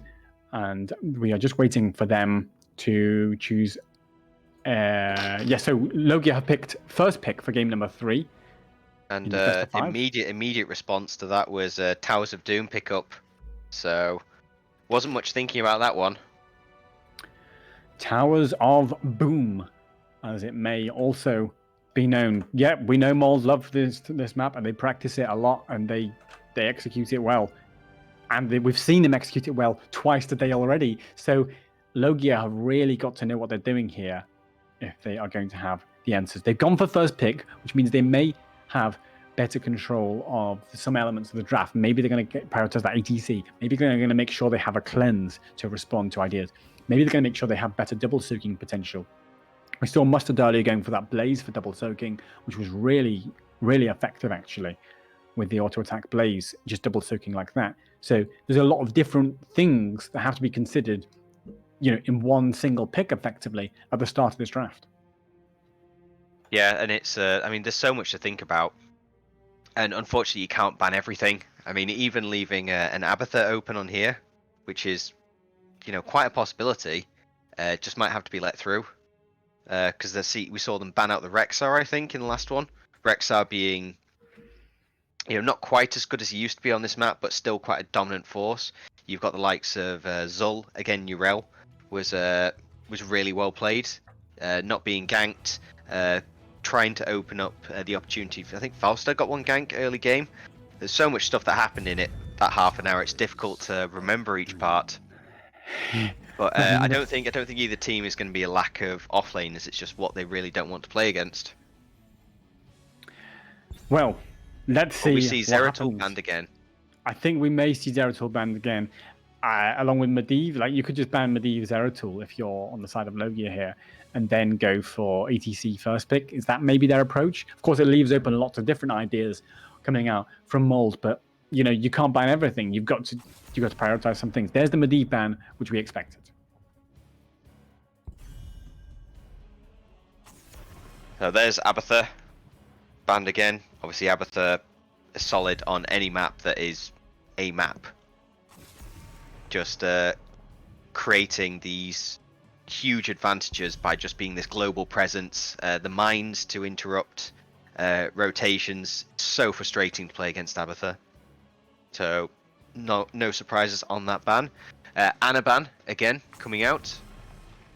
And finally Zeratul. So about what we expected. The wait is over. We've gone for the Cassia. Left open. First Cassia. We've talked a lot about the Cassia and whether it'll be so important if it goes in. I'm pretty sure Mold played against the Cassia earlier today, possibly on Battlefield. I didn't, and then they were won. So, and of course that was a different team and a different Cassia player, but it means if Mold get to play their strat with the ETC, which they are doing right now, and they've got the RL for the double soak, maybe they don't care about the Cassia. Maybe they just say, we're just going to do the same thing we've always done. And of course, Cassia is even more exposed to those ETC slides. I like Nita Neo on this, picking up the Stukov to deny Sonic Trap. Yeah, so we all saw how devastating that Stukov was. Virulent reaction following up on the taunt. I like the reaction though to the double front line there. Johanna being very strong, going to be instrumental in controlling, say, the mid-bot rotation point. Deathwing is a ban, as a no surprise from we mentioned before. Very, very dominant presence in previous games. And next ban should be here any second. What's your prediction? Quick. Ming. Mouth. Oh, okay. It did begin with an M. Okay, so I was, 1/10 right. So I like the Malf idea for the ban because they've already banned the Ana and they've taken away the Stukov. But this is going to be Karazim from Sonic, surely. Surely they're begging Sonic to go. Rhaegar. Rhaegar's still, of course, Rhaegar's still open. Rhaegar Tassadar potentially. But I think Sonic will want something a bit more aggressive. No, he has gone for that Rhaegar as you predicted. And then, yeah, and it leaves Falstad open as well. Falstad or Tassadar. Does Fizz play Tass? If not, then he can swap with Netabek and go on Sylve. So that's not an issue. Yeah, I think they could go for a Tass, Bloodlust Archon, solid. They could even just go Ancestral, They don't have to go for the Bloodlust here. But here's the difference. This is why the mouth ban was important. Rhaegar can't CC the follow-up on the slide. Yeah, you can put a slow there, but that's not the same. And that is, been so important to the way Sonic's been following up those slides from Gabriel so far with the Malfruits or the Stukov silences or the Anna grenades and stuff like that. So now Rhaegar doesn't have such, aggressive follow-up to a slide engage from ETC. So this could be a chance. And by the way, the Falstad Deny is an excellent pickup there from Yeah, Parallel. I liked what they did. Say, realizing it more as the draft unfolded at the end. Say, grabbing Rhaegar and not committing to a Tassadar immediately. So that really kind of forces Falstad to be picked up right at the end. Because if you don't take the Falstad, then you are opening yourself up to a whole world of problems post level 10. And now meaning that they can pick up the Ming instead, which suits this down now. And as you said, Ancestral being an option. Don't have to take the Bloodlust if you don't need it. True. Well, get your bets in the next 5 minutes, ladies and gentlemen. Type !bet A and a number to bet on Mod Level Rising if you think they're going to win this 3-0, or !bet B and a number to bet on L.O.G.I.A if you think they are going to start to take this back and turn it into a 2-1. I'm secretly hoping for L.O.G.I.A to win because You want to see more games? Yeah, I want to see more of these games because that some of these games so far have been absolutely incredible, and both of these teams are really playing some top level Heroes of the Storm. Yeah. What do you mean? Some of the games, all of them? Absolutely, yeah. Just incredible from both of these teams. So I mean, whoever wins, it's going to be phenomenal. But we'll have to see how both that teams goes. and both teams playing really well. I mean, if it was to end say 3-0 now in favor of Mald, it would not be representative of how the final has been played out. It'd be a very unflattering scoreline if nothing else. But good luck to both teams, and for anyone who's just joining us now or missed anything else, this is potentially Legendary Cup final point for Mald, who are leading 2-0 in the best of 5. And they are formed of Fizzy on Li Ming, Sonic on Rhaegar, Mustard on Nirel, Netabek on Sylvanas, and Gabriel the Shotcaller on ETC. And for L.O.G.I.A, we have Aita on Zul, Shea on Johanna, Thraldwyn on Cassia, Telalol on Falstad, and Netunio on Stukov. I think I finally got that one right. This could be, as you say, the game that decides the Heroes Lounge Legendary Cup for Season 12. Both teams are picking their level 1 talents. Bribe from the Falstad, Hold Your Ground from Joanna, and Shade from Zul, as Mustard on the rail jumps in, knocks back 3 members of L.O.G.I.A. Yeah, and everything's say about what you expect. Say Dauntless from Urel.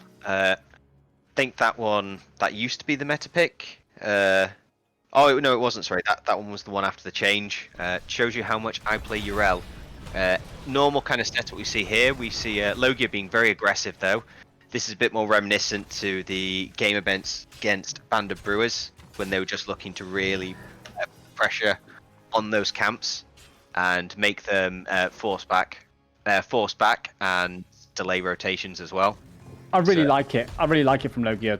This is them saying we're not just going to go down without a fight and let Mold Level Rising play their own game again. We're going to play it our way, and we're going to take the fight to you and create opportunities. Zul's in fact rotating down to look at this camp invade. Look at Joanna over here in that invade. The camp has been given over, and Joanna's Iron Skin's about to expire. Then she's going to get slid on, and she's going to get hurt by Cramian, but lovely control there from Stukov stops Li Ming from following in, and ETC's falling pretty low as Cassia chases, brings Gabriel down to 300 hit points.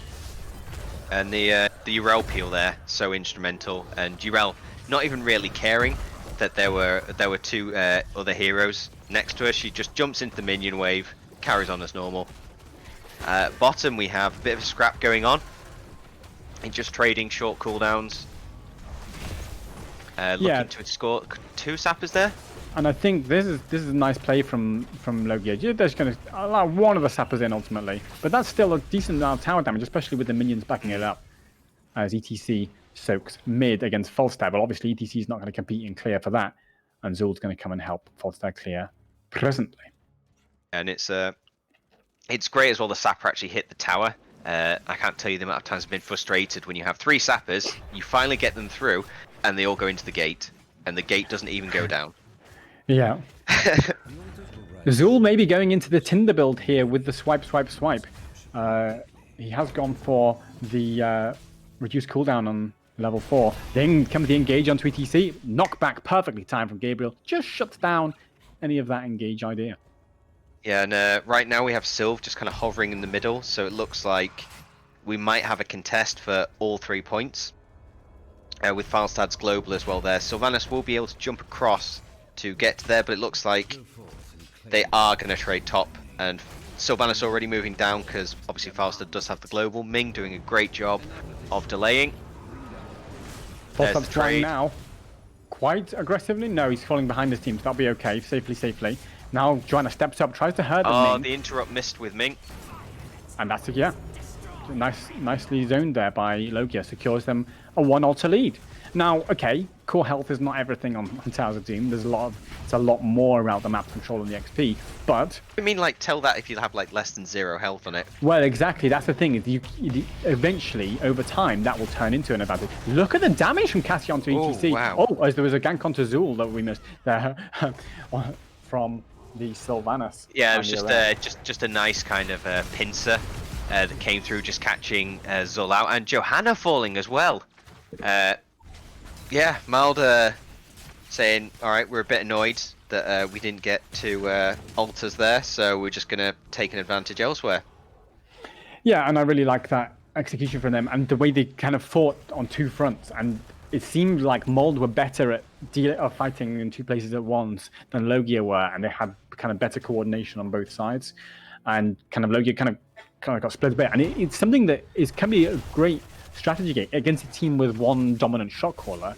Is you kind of force split fights where the shot caller can only watch one thing at a time. Yeah. And then it's kind of like, well, how do we deal with that? And do we go, to which fight do we go to and that kind of stuff?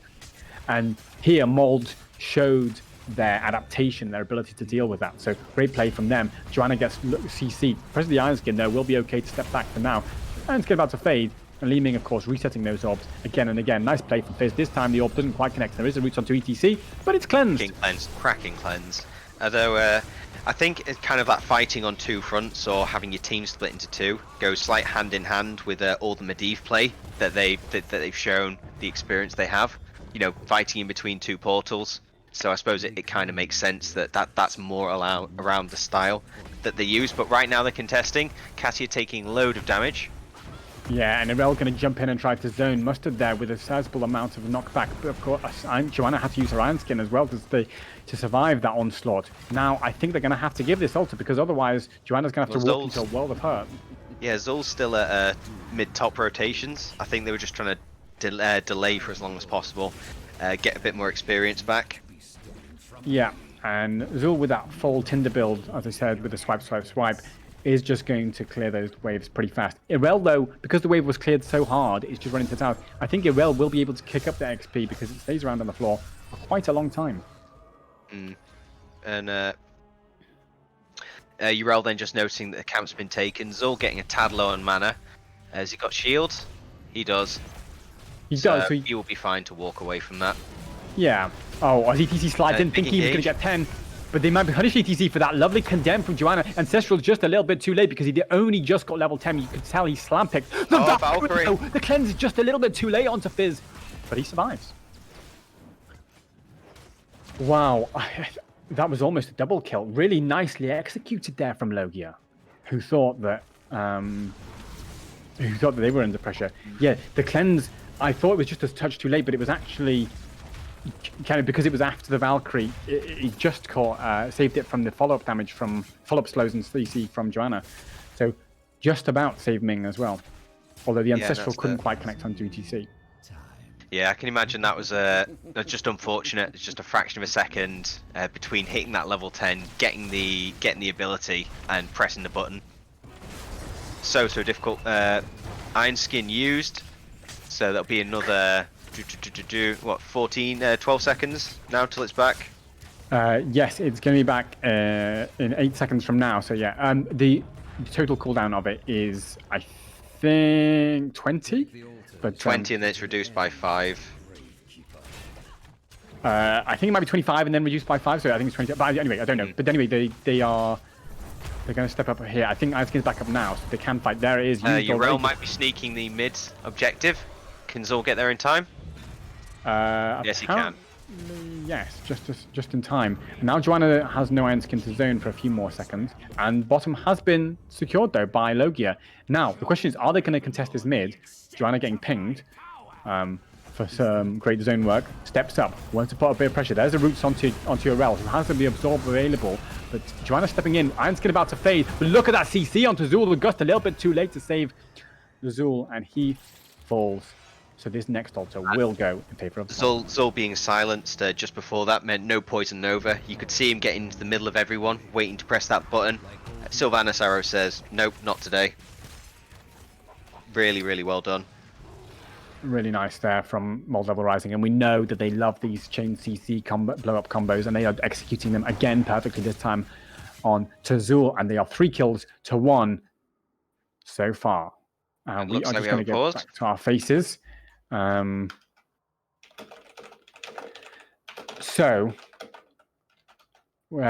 well, I mean, so far, I have to say I'm impressed by L.O.G.I.A. They're coming out fighting here, although the kill, in terms of kills, Mold are ahead. I mean, what's your feeling about how what L.O.G.I.A's chances in this game?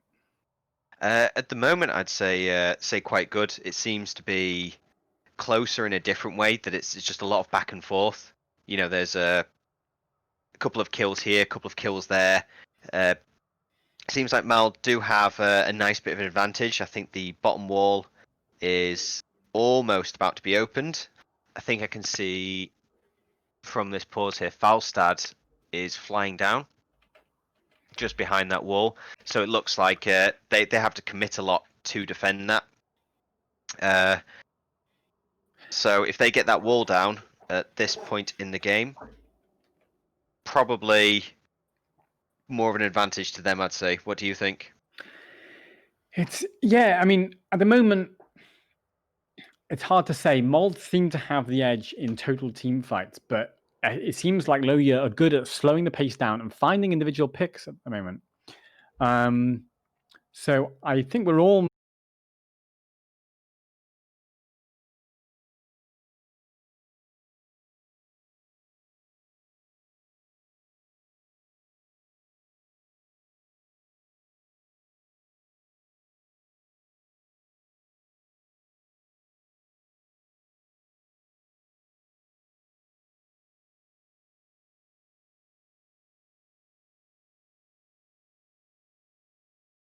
okay, so we have some tech issues and we will be carrying on hopefully as soon as possible. So Joanna steps up, clears the wave. We'll just carry on hoping that the stream comes back presently. So welcome back if you have just rejoined the stream. We've had a bit of tech issues, but should all be fine shortly. So level 13 talents are in. Li Ming, of course, for the Illusionist. Cold Embrace from the Sylvanas. Earth Shield from the Rhaegar, giving a shield. Melon's Chosen from Urel. And Mic Check from ETC as L.O.G.I.A step up in the bot lane, trying to push a little bit. And Zul capping the top camp. Yeah, and speaking of Zul, Rapid Harvest now coming out at 13. So the attack speed now is really going to complete this build. So wait to see Zul looking to get in, keep that attack speed up, and swipe all the way through. If they can lock Zul down though and prevent him from getting that momentum with that talent, then that could just be the complete change in it. Here we go, ETC been caught and ETC blown up. Johanna trades, that's tank for tank. Yeah, and that did reset Li Ming, but look at that roots coming out from Stukov, just holding Sylvanas and Rhaegar at bay. Now they've got to be careful though, as they're going to start chasing in. Urel jumps in pretty hard, lovely gust from Falstad to disengage it, but maybe a little bit of anti-synergy there with the Nova, yeah. I think bit of miscommunication there. Either one could have done to zone. Unfortunately, it's a bit of a long cooldown. 90 seconds, so it'll be 75 more seconds until that one's back in play. And I mean, if I was Mald now, the only thing they're missing is arrow. I'd be looking to bully. They may well be, as ETC starting to come in from the flanking position here towards the volley. No, decides play safer, wait for his teammates, and go towards this camp, knowing that there could be someone in that bush waiting for him. And he checks carefully with Rhaegar in range. Now Azul rotates down, and Irella's not around, so they're going to use this to steal the camp. Irella's on her way. Will they be able to take this? Lovely roots from Stukov. The Valkyrie not quite in range to catch the ETC, and the cleanse was used from Sonic. Great cleanse. Again, the supports in this series have been playing absolutely incredibly. Self thinking about engaging because Irella's arriving. Azul just left. This is a little bit of a bad timing here, but the massive shove from Nita Neo. Again, the support plays from these players, absolutely incredible. Yeah, and all that kind of starting from L.O.G.I.A recognizing that Yrel was at top lane and Zul closer, making the decision to get aggressive and commit to that camp, and paid off quite well. Close to 16 as well. And here's something, because we often say on this map that is about control of that bot lane.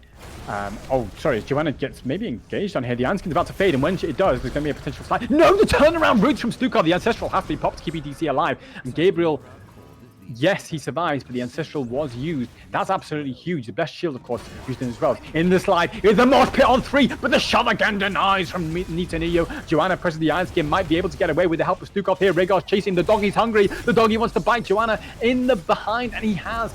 But now maybe Sonic's committed too hard. The Poison Nova comes out, doesn't quite connect him to Rhaegar. Sonic does go eventually down there, and Li Ning's in no man's land is going to be the next to fall. ETC chases, but he's surrounded by red. He's in a sea of red, and it's his own blood, and he goes down.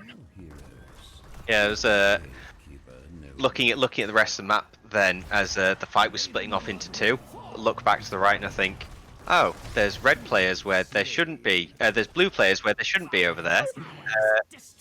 Yeah, look, looks like they capitalized on that well and just overchased a bit too much.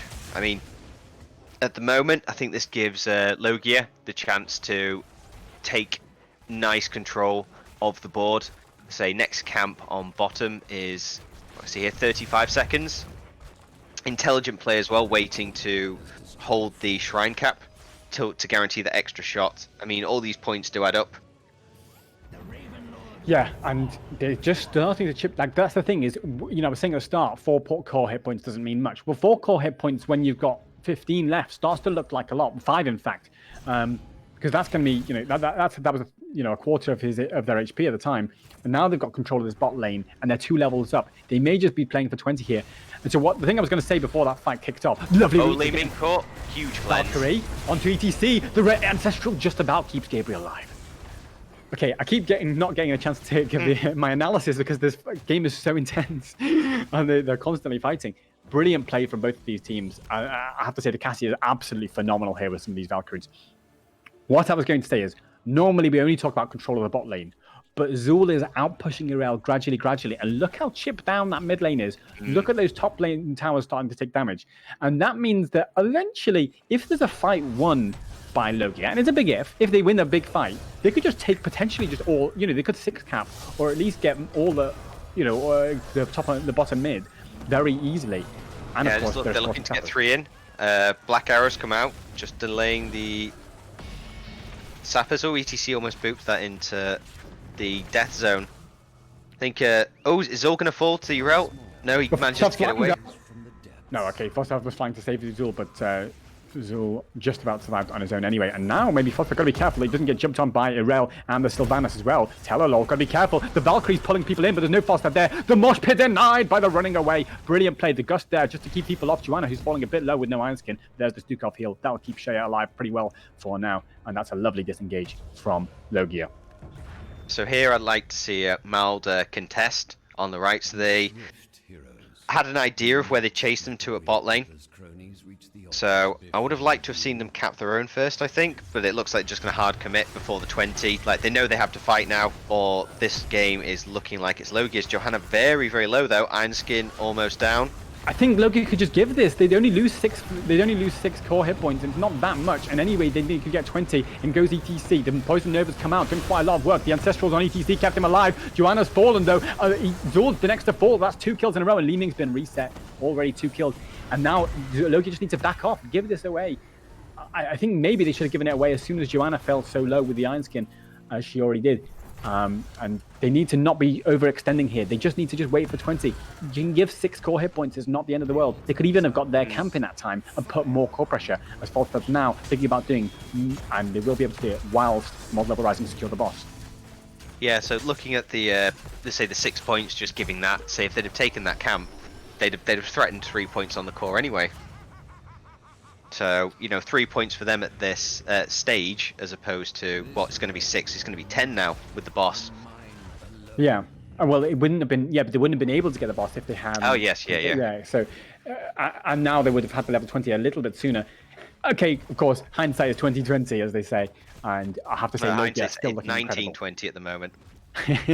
Oh no, Stukov, have you overextended a little bit? Yes, you have. And that was their window.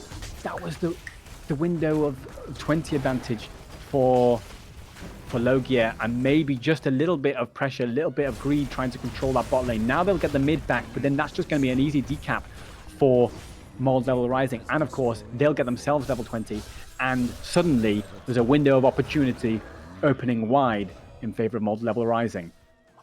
Yeah, to see Zul's back. He's just been permanently capping that top camp on cooldown whenever he's been rotating towards it. Falstad just kind of hovering around mid, trying to, and the rest of them just trying to apply pressure, get those sappers in now that the wall is completely open, making sure that Yrel can't do anything there. Looks like they are going to push in. What's happening on the bot lane? Falstad just about dodged that wave of force in the bot lane. If he'd been wave of forced in there, that would have been a slide from Gabriel on top, and they would have been Falstad dead and another staggered death. In fact, speaking of, the bolt slide into the Mosh onto Falstad, that's a kill secured. And again, another staggered. L.O.G.I.A have just staggered another death when maybe they didn't need to. And is that 3 sappers in? It is 3 sappers as well. And okay, they've got control of the top, but right now they're not going to be worried too much about the top because the mid's going to be capped easily enough by Yrel before this altar. And now they have to be so careful not to get core here. ETC is flanking. Stukov knows. He puts the silence there, but it doesn't quite dismount ETC. Again from me. Overextended. The Valkyrie though. The Valkyrie. Oh, the cleanse comes out from Rhaegar onto Li Ming to keep us alive. So it's another 3 shots confirmed in, as there are only 2 structures being held. Yrel wasn't able to get in and retake the middle before that. And rather than going for greed, just being sensible and saying, no, just play slow, play calm, take the points when we've got them guaranteed. So now we're going to be looking at Yrel moving to top. Oh no, looks like she's moving down. The camp will be available for the red sappers, sorry. Wind Tunnel is available, I was just going to say. There's a chance here for Falstad to make the play of the game, and that could be crucial. The thing is, they don't want to let these sappers go in because then there's a potential that there's a win condition. Although maybe there's a win condition for getting 2 altars anyway. In fact, they're going to contest this, but they have to be so careful about the positioning because Gabriel's thinking about coming in. Zul steps up on the point. Zul's a bit more flimsy than Joanna, holding the point onto Yrel. This could be Wind Tunnel of the Century. It's kept 2 members away. Now they just have to punish ETC and Yrel, who are in the point. Yrel pops her absorb. ETC bolts out to safety. In comes the Ancestral onto Yrel, keeps her alive with the help of her absorb. But Mustard's so far deep. Is the roots going to be there? Is it going to catch? The cleanse is there from Rhaegar as well. Sonic playing out of his mind on the support again, keeping Mustard alive. Yeah, I have no idea. I have no idea exactly what happened. Like, how did Yrel not die? At the start, just thinking, oh, Yrel's going to go down, Yrel's going to go down.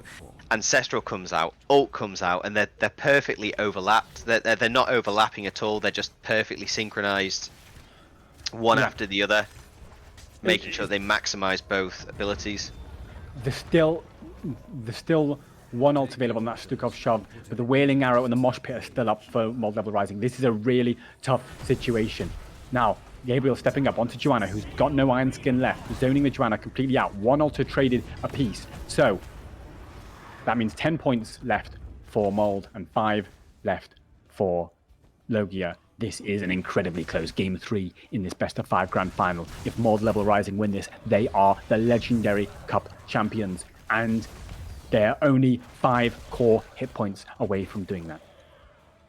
Yeah, so Uriel gone back to the top, obviously looking to retake that as soon as possible. However, because L.O.G.I.A are getting so aggressive now, she has had to rotate all the way back down. So Uriel seems to spend half the time since level 20 going from that top to bottom.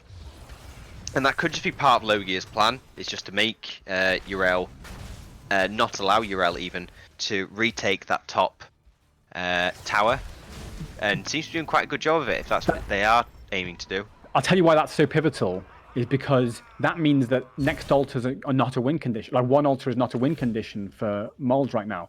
Whereas if they manage to get cap 2 towers, then an altar could be a win condition. And they're just trying to say, no, we want to keep some core movements. Gabriel steps up, gets rooted by Zul. He's going to be fine for now. Steps out safely. Yeah, and we have Sapper camps, say L.O.G.I.A is coming up in almost 15 seconds, and Mald's coming up in just under a minute. So, we might see a fight here though. Root on ETC, cleansed. So there is no cleanse at the moment. Iron Skin used.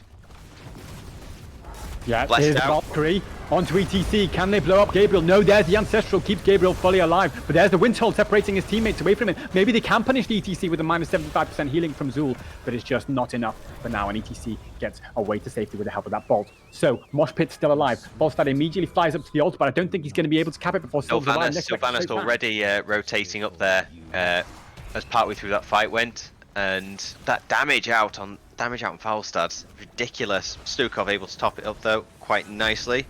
With maybe should think about trading this and making sure they cap their own so they don't have a direct win condition. I think they are going to be allowed to, yes. So once again, the core points come even closer. 5 core hit points left. Gust is down, boss is open. Yes, actually, and you can see Li Ming and Irel starting to move towards it. Irel just checking the bush though, not actually going in just yet. So here's the thing: right now, with the towers the way they are, an altar for either team is a win condition. Yeah, and as is the boss for Mald. So if I was L.O.G.I.A, I would have to be parking most of my team up there around that point. So it looks like it's just been but it looks like they are going to commit to it. They've got Gus back now off cooldown. But Ming late to the party. This is why Mold need to force before the boss gets too low, because otherwise... The other thing is Irel could go on with Unstoppable. Irel has the Seraphim. Rhaegar has cleanse back. Oh, that's damage coming out now from the Ling. Reset party. This is absolutely savage. And now they're just going to control the boss. That's going to be GG. Well played. It's going to be the Legendary Cup going over to Mold. Level rising. GG. Well played. 3-0 to Mold. GG. And again, as I said at the start of the game, 3-0, not an accurate representation of how close the matches actually were. So well played to the winners and the runners-up. Really good games. Well played from both teams. Yeah, L.O.G.I.A looked incredible, particularly in games 2 and 3 of this series. And, commiserations to them, because that was such a performance from them. And they looked so in control of that game number 3. And they just kind of overstretched a little bit, and Mold were waiting with open jaws to punish it. So, with that, that's going to be Legendary Cup champions Mold Level Rising. I mean, what's their secret? What's their secret, Ash? How are they so effective? I guess it must be the composure, the first thing. So in each of the 3 games, they're all extremely different styles of play that we saw from them in lots of different situations that they were put in. So game 1, Ultrac, wasn't really a map that they kind of wanted from what we could see in the way the map bans went. With the Ultrac coming out, they immediately went in with the Medivh. They had their own plan. They trusted their own plan. They didn't panic when they were getting behind. I think there were 2 structures down already. Oh. Then later on, they just waited to get 16. And after that, the game was completely different. Game 2, a lot more back and forth on Dragon. Say both teams looking like they could have won it at any moment. Say the Varian pick coming in was phenomenal play on there on that side there. Leoric in game 2 actually had a fantastic game, I thought, like holding that point, dominating against the URL for pretty much the entire game, like really allowing L.O.G.I.A to get those advantages back in. Then game 3, well, we've just seen it there, end to end each time. I think L.O.G.I.A had the game in a really controlled state, and then I think it was it first the Stukov death or the Falstad death? No, Stukov and then Falstad, the staggered deaths came out and just kind of went downhill from there. I like the kind of idea to commit to the boss. I mean, it was unlikely that they were going to get it, even if the entire team was there because of the Seraphim and the cleanse. I mean, you don't know how it could go with Wind Tunnel, but I like what L.O.G.I.A did to just say, yeah, we go for the boss, nothing else. But Mald just keep saying it before, just kept the composure and played phenomenally. I think good practice and good coordination and teamwork, communication, coordination. Absolutely. And I believe we are now going to head over to an interview with Mold Level Rising themselves. So let's head over there right now. Yep. Then they played. Hello, everyone. You're live on stream. Please don't swear. Hello. Hello. I will try to be a good boy. No promises. Congratulations on a phenomenal victory after a sweatingly close series. How are you feeling, all of you? Sweaty. Tired. Yeah. I can't see. You can't see. I've been staring at the screen too long. Yeah. I've been hyped for like 2 or 3 hours now. Fun. Yeah. I mean, yeah, it's been a tough day. I mean, you won 2-0 against Jupamajuju, 2-1 against Water Dragons, and now 3-0 in the final. But I think we were saying 3-0 doesn't feel like it reflects the closeness of some of those games. Yeah, L.O.G.I.A really put it to us, to be honest. And we knew that they were most likely going to take Otrak, as they shown that they play it, and they got 100% winning on it. So I was like, okay, it's fine. And luckily they did, and we had a game plan for that. Like, we knew that they play Abatha both times on Otrak, so we banned that away. We don't like Abatha. But yeah, we stuck with the game plan. We knew we were going to fall back in the mid game. But as soon as we get to the late game, like, we felt that we could propel forwards. We kept our cool thing, like, in that game, was because they really brought it to us. Like, all games they brought it to us. I felt like that we were behind in all 3, kind of thing. Yeah, It was very, very end to end. Say more so the third one. It could have been anyone's game at different points of it, and I think they were in the winning position until you got the Stukov kill, I think. Yeah, the and then bottom you one, staggered yeah. the Falstad. That's when it turned back into your favour. But fantastic games though, all around. yeah, I'm here to congratulate you. We have the lounge master himself, Cosmic.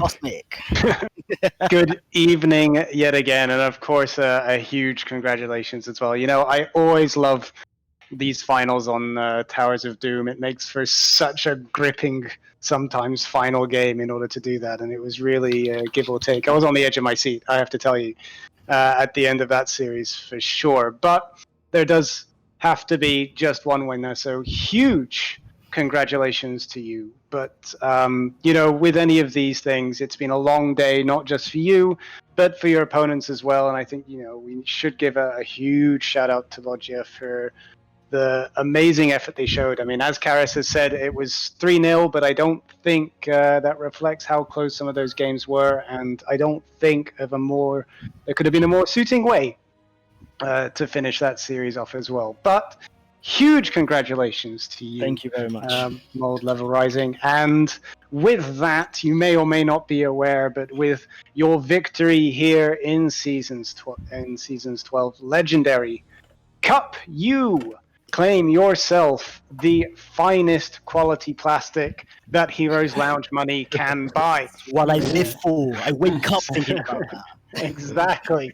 As do we all. I have yet to win one myself, I'm going to be honest. So If you would like to partake in our gift of a nice little trophy for each one of you, just send me your details and we'll get that off to you sometime within the next year, hopefully. This is the way. I'm not joking. It takes ages. Hashtag COVID. Yeah. If only we could use that as an excuse. No, huge congratulations to you. Please do send me your details and we'll get those off to you as soon as we can. In the meantime, though, I will leave you to enjoy the rest of your interview. But before I go, I think, everybody here, as is normal, you need to give a huge shout out for everyone who makes these playoffs possible, because it's not just a long day for Of course. the players, it's a long day for the casters, it's a long day for the mods. Of course, Karis and Ashendrai are here, but there's a lot of people behind the scenes and in front as well who need a huge shout out. Samo in particular, I think, is one to do so. And honestly, we couldn't do this without their amazing support. And to be able to see finals like that in a situation like this for an amateur league, I love it. I love it, and I'm so glad that we're able to do something like this. And it's only because of the people behind the scenes making it possible. So huge shout out to you. Well played, and I hope to see you next season. Take care, Cosmic. Bye. Bye. Thank you, Cosmic. Yeah, so it's been an incredible day for all of you. I mean, so the Varian draft was really spicy in Dragonshire. I mean, is that a secret weapon that you've been waiting to deploy all season? It's not that secret now, is it, Varian, for us? Yeah, Maybe it is. I think not we played sure. it like 3 or 4 matches a bit. We don't always pull it out, Yeah. but I think when we want to blow up comp or when we feel like we can punish the teams a bit, that's Yes. when we play the And variant. plus, gameplay is nothing else, so Yeah, that's true. That's true. yeah. It's, It was definitely practice, and that's one thing I got to say about this team is this didn't come as kind of because we're just playing Storm League and stuff. We were practicing pretty much every night. We were playing scrimming and things like that. We spent a lot of time of our lives playing this game to win the playoffs basically, and Varian was one of those heroes that we continuously scrimmed with. So yeah, we put a lot of effort in, and I'm kind of glad he paid off, especially in that Dragonshire game. It was nice to bring him out. I think it's the only Varian we played today, actually. it was only one game. Yeah. Really, brilliant and really well executed. So game 3, because I have to say it looked like L.O.G.I.A had the advantage there in game 3 for a large chunk of it. Were you feeling nervous? No. No, that's a bold no. I think I was a bit with Yeah. the Zul, and I think I think on Dragonshire is when we felt most like we're gonna lose that map, especially when they got bot keep. Felt like we were actually gonna lose, but then we got a really good fight on mid around the mid Yeah. Drake. And I say no for a reason. I think the one redeeming quality that we had today, it actually clicked today, was that at no point did we mold, did we stress Yeah, that's other true. people. Actually, yeah. Whenever we fell behind, which we did quite a few games, we never took it out on everyone else. We were always thinking to it. We said, stick to the game plan. We know that they're gonna beat us here. We go continue. Okay, we took the loss. The game is not finished yet. Continue on. And that's, I feel is the strongest thing that we had. I think that kept us there, even keel throughout all of these games. And as soon as we got an opportunity, we capitalized on it. And then that's when we switch on again. We go another gear. And I think that is the reason why I said no. Not because to disrespect my opponents. Is that at no point did I feel anxious in any of these series or today. Because my team was behind me and we were of same mind today.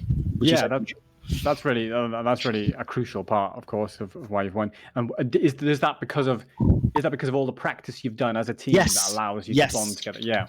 Yes, exactly. This did not come by chance, Karis. I got to stress this enough. This did not come by chance. So it was something that we practiced. We were on lockdown. We had nothing else to do. So... Hashtag COVID. Yeah. Yeah. Exactly. Yeah, absolutely incredible. So it seems likely that if all things are being equal, you're likely to be promoted next season to Division 2. Therefore, how are you feeling about that? Are you just as confident? Because of course you've gone up against Division 2 teams today and won. So are you confident in Division 2 next season? Honestly, what I enjoy about this game is playing it with the people here. and that for me is what I enjoy. I don't really care what team we play. Don't really care. Well, I do care whether we win, but as long as I play with these guys, is why I like playing. But yeah, we'll see what the future holds for us. We don't know whether we're gonna go into next season. We're talking about it because now COVID is going down, like lockdown is coming lifted, so we have busier schedules now. So we'll have to have a chat and see where we go with this. Okay, well, I for one hope we see more of you next season because it's been absolutely incredible to cast you this today. It's been a pleasure. Any final thoughts from any of you? Any shout outs you want to do? I'll just say something. First to you guys and to echoing what Cosmic said, all the work that you guys have done in the background. You've dedicated your time. You're not paid for any of this, and I can't thank you enough for giving us the platform to showcase our skills and all the support as well in the stream. We saw there were hundreds of people watching. It really feels nice to kind of have that, and I think it was Yeah. only made possible with Heroes Lounge. So Yeah. I reach out to that, say that. Yeah. Okay, yes, I think the staff at Heroes Lounge will definitely appreciate that, and I would like to echo that as well. So many staff who've made today possible, including Samu, who's running production here behind the scenes and running the stream. So yes, on that note, thank you, Gabriel, and the rest of Mole Level Rising for joining us. It's been, as we said, a delight to cast you, and we hope to see more of you again in the future. Hey. Awesome. Take care, guys. Thanks again. Have a good day. Thank you. Bye-bye. Bye. Bye. Thank you very much. Bye.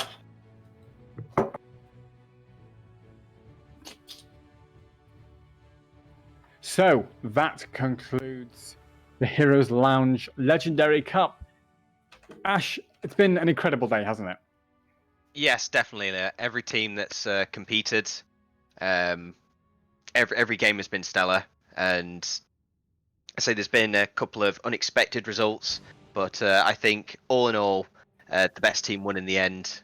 But everybody played well, and it's really good to see these types of matches being played, especially at this level, and especially in a game that everyone here loves, enjoys, and loves to watch. I mean, I've enjoyed casting it. How have you felt today's gone?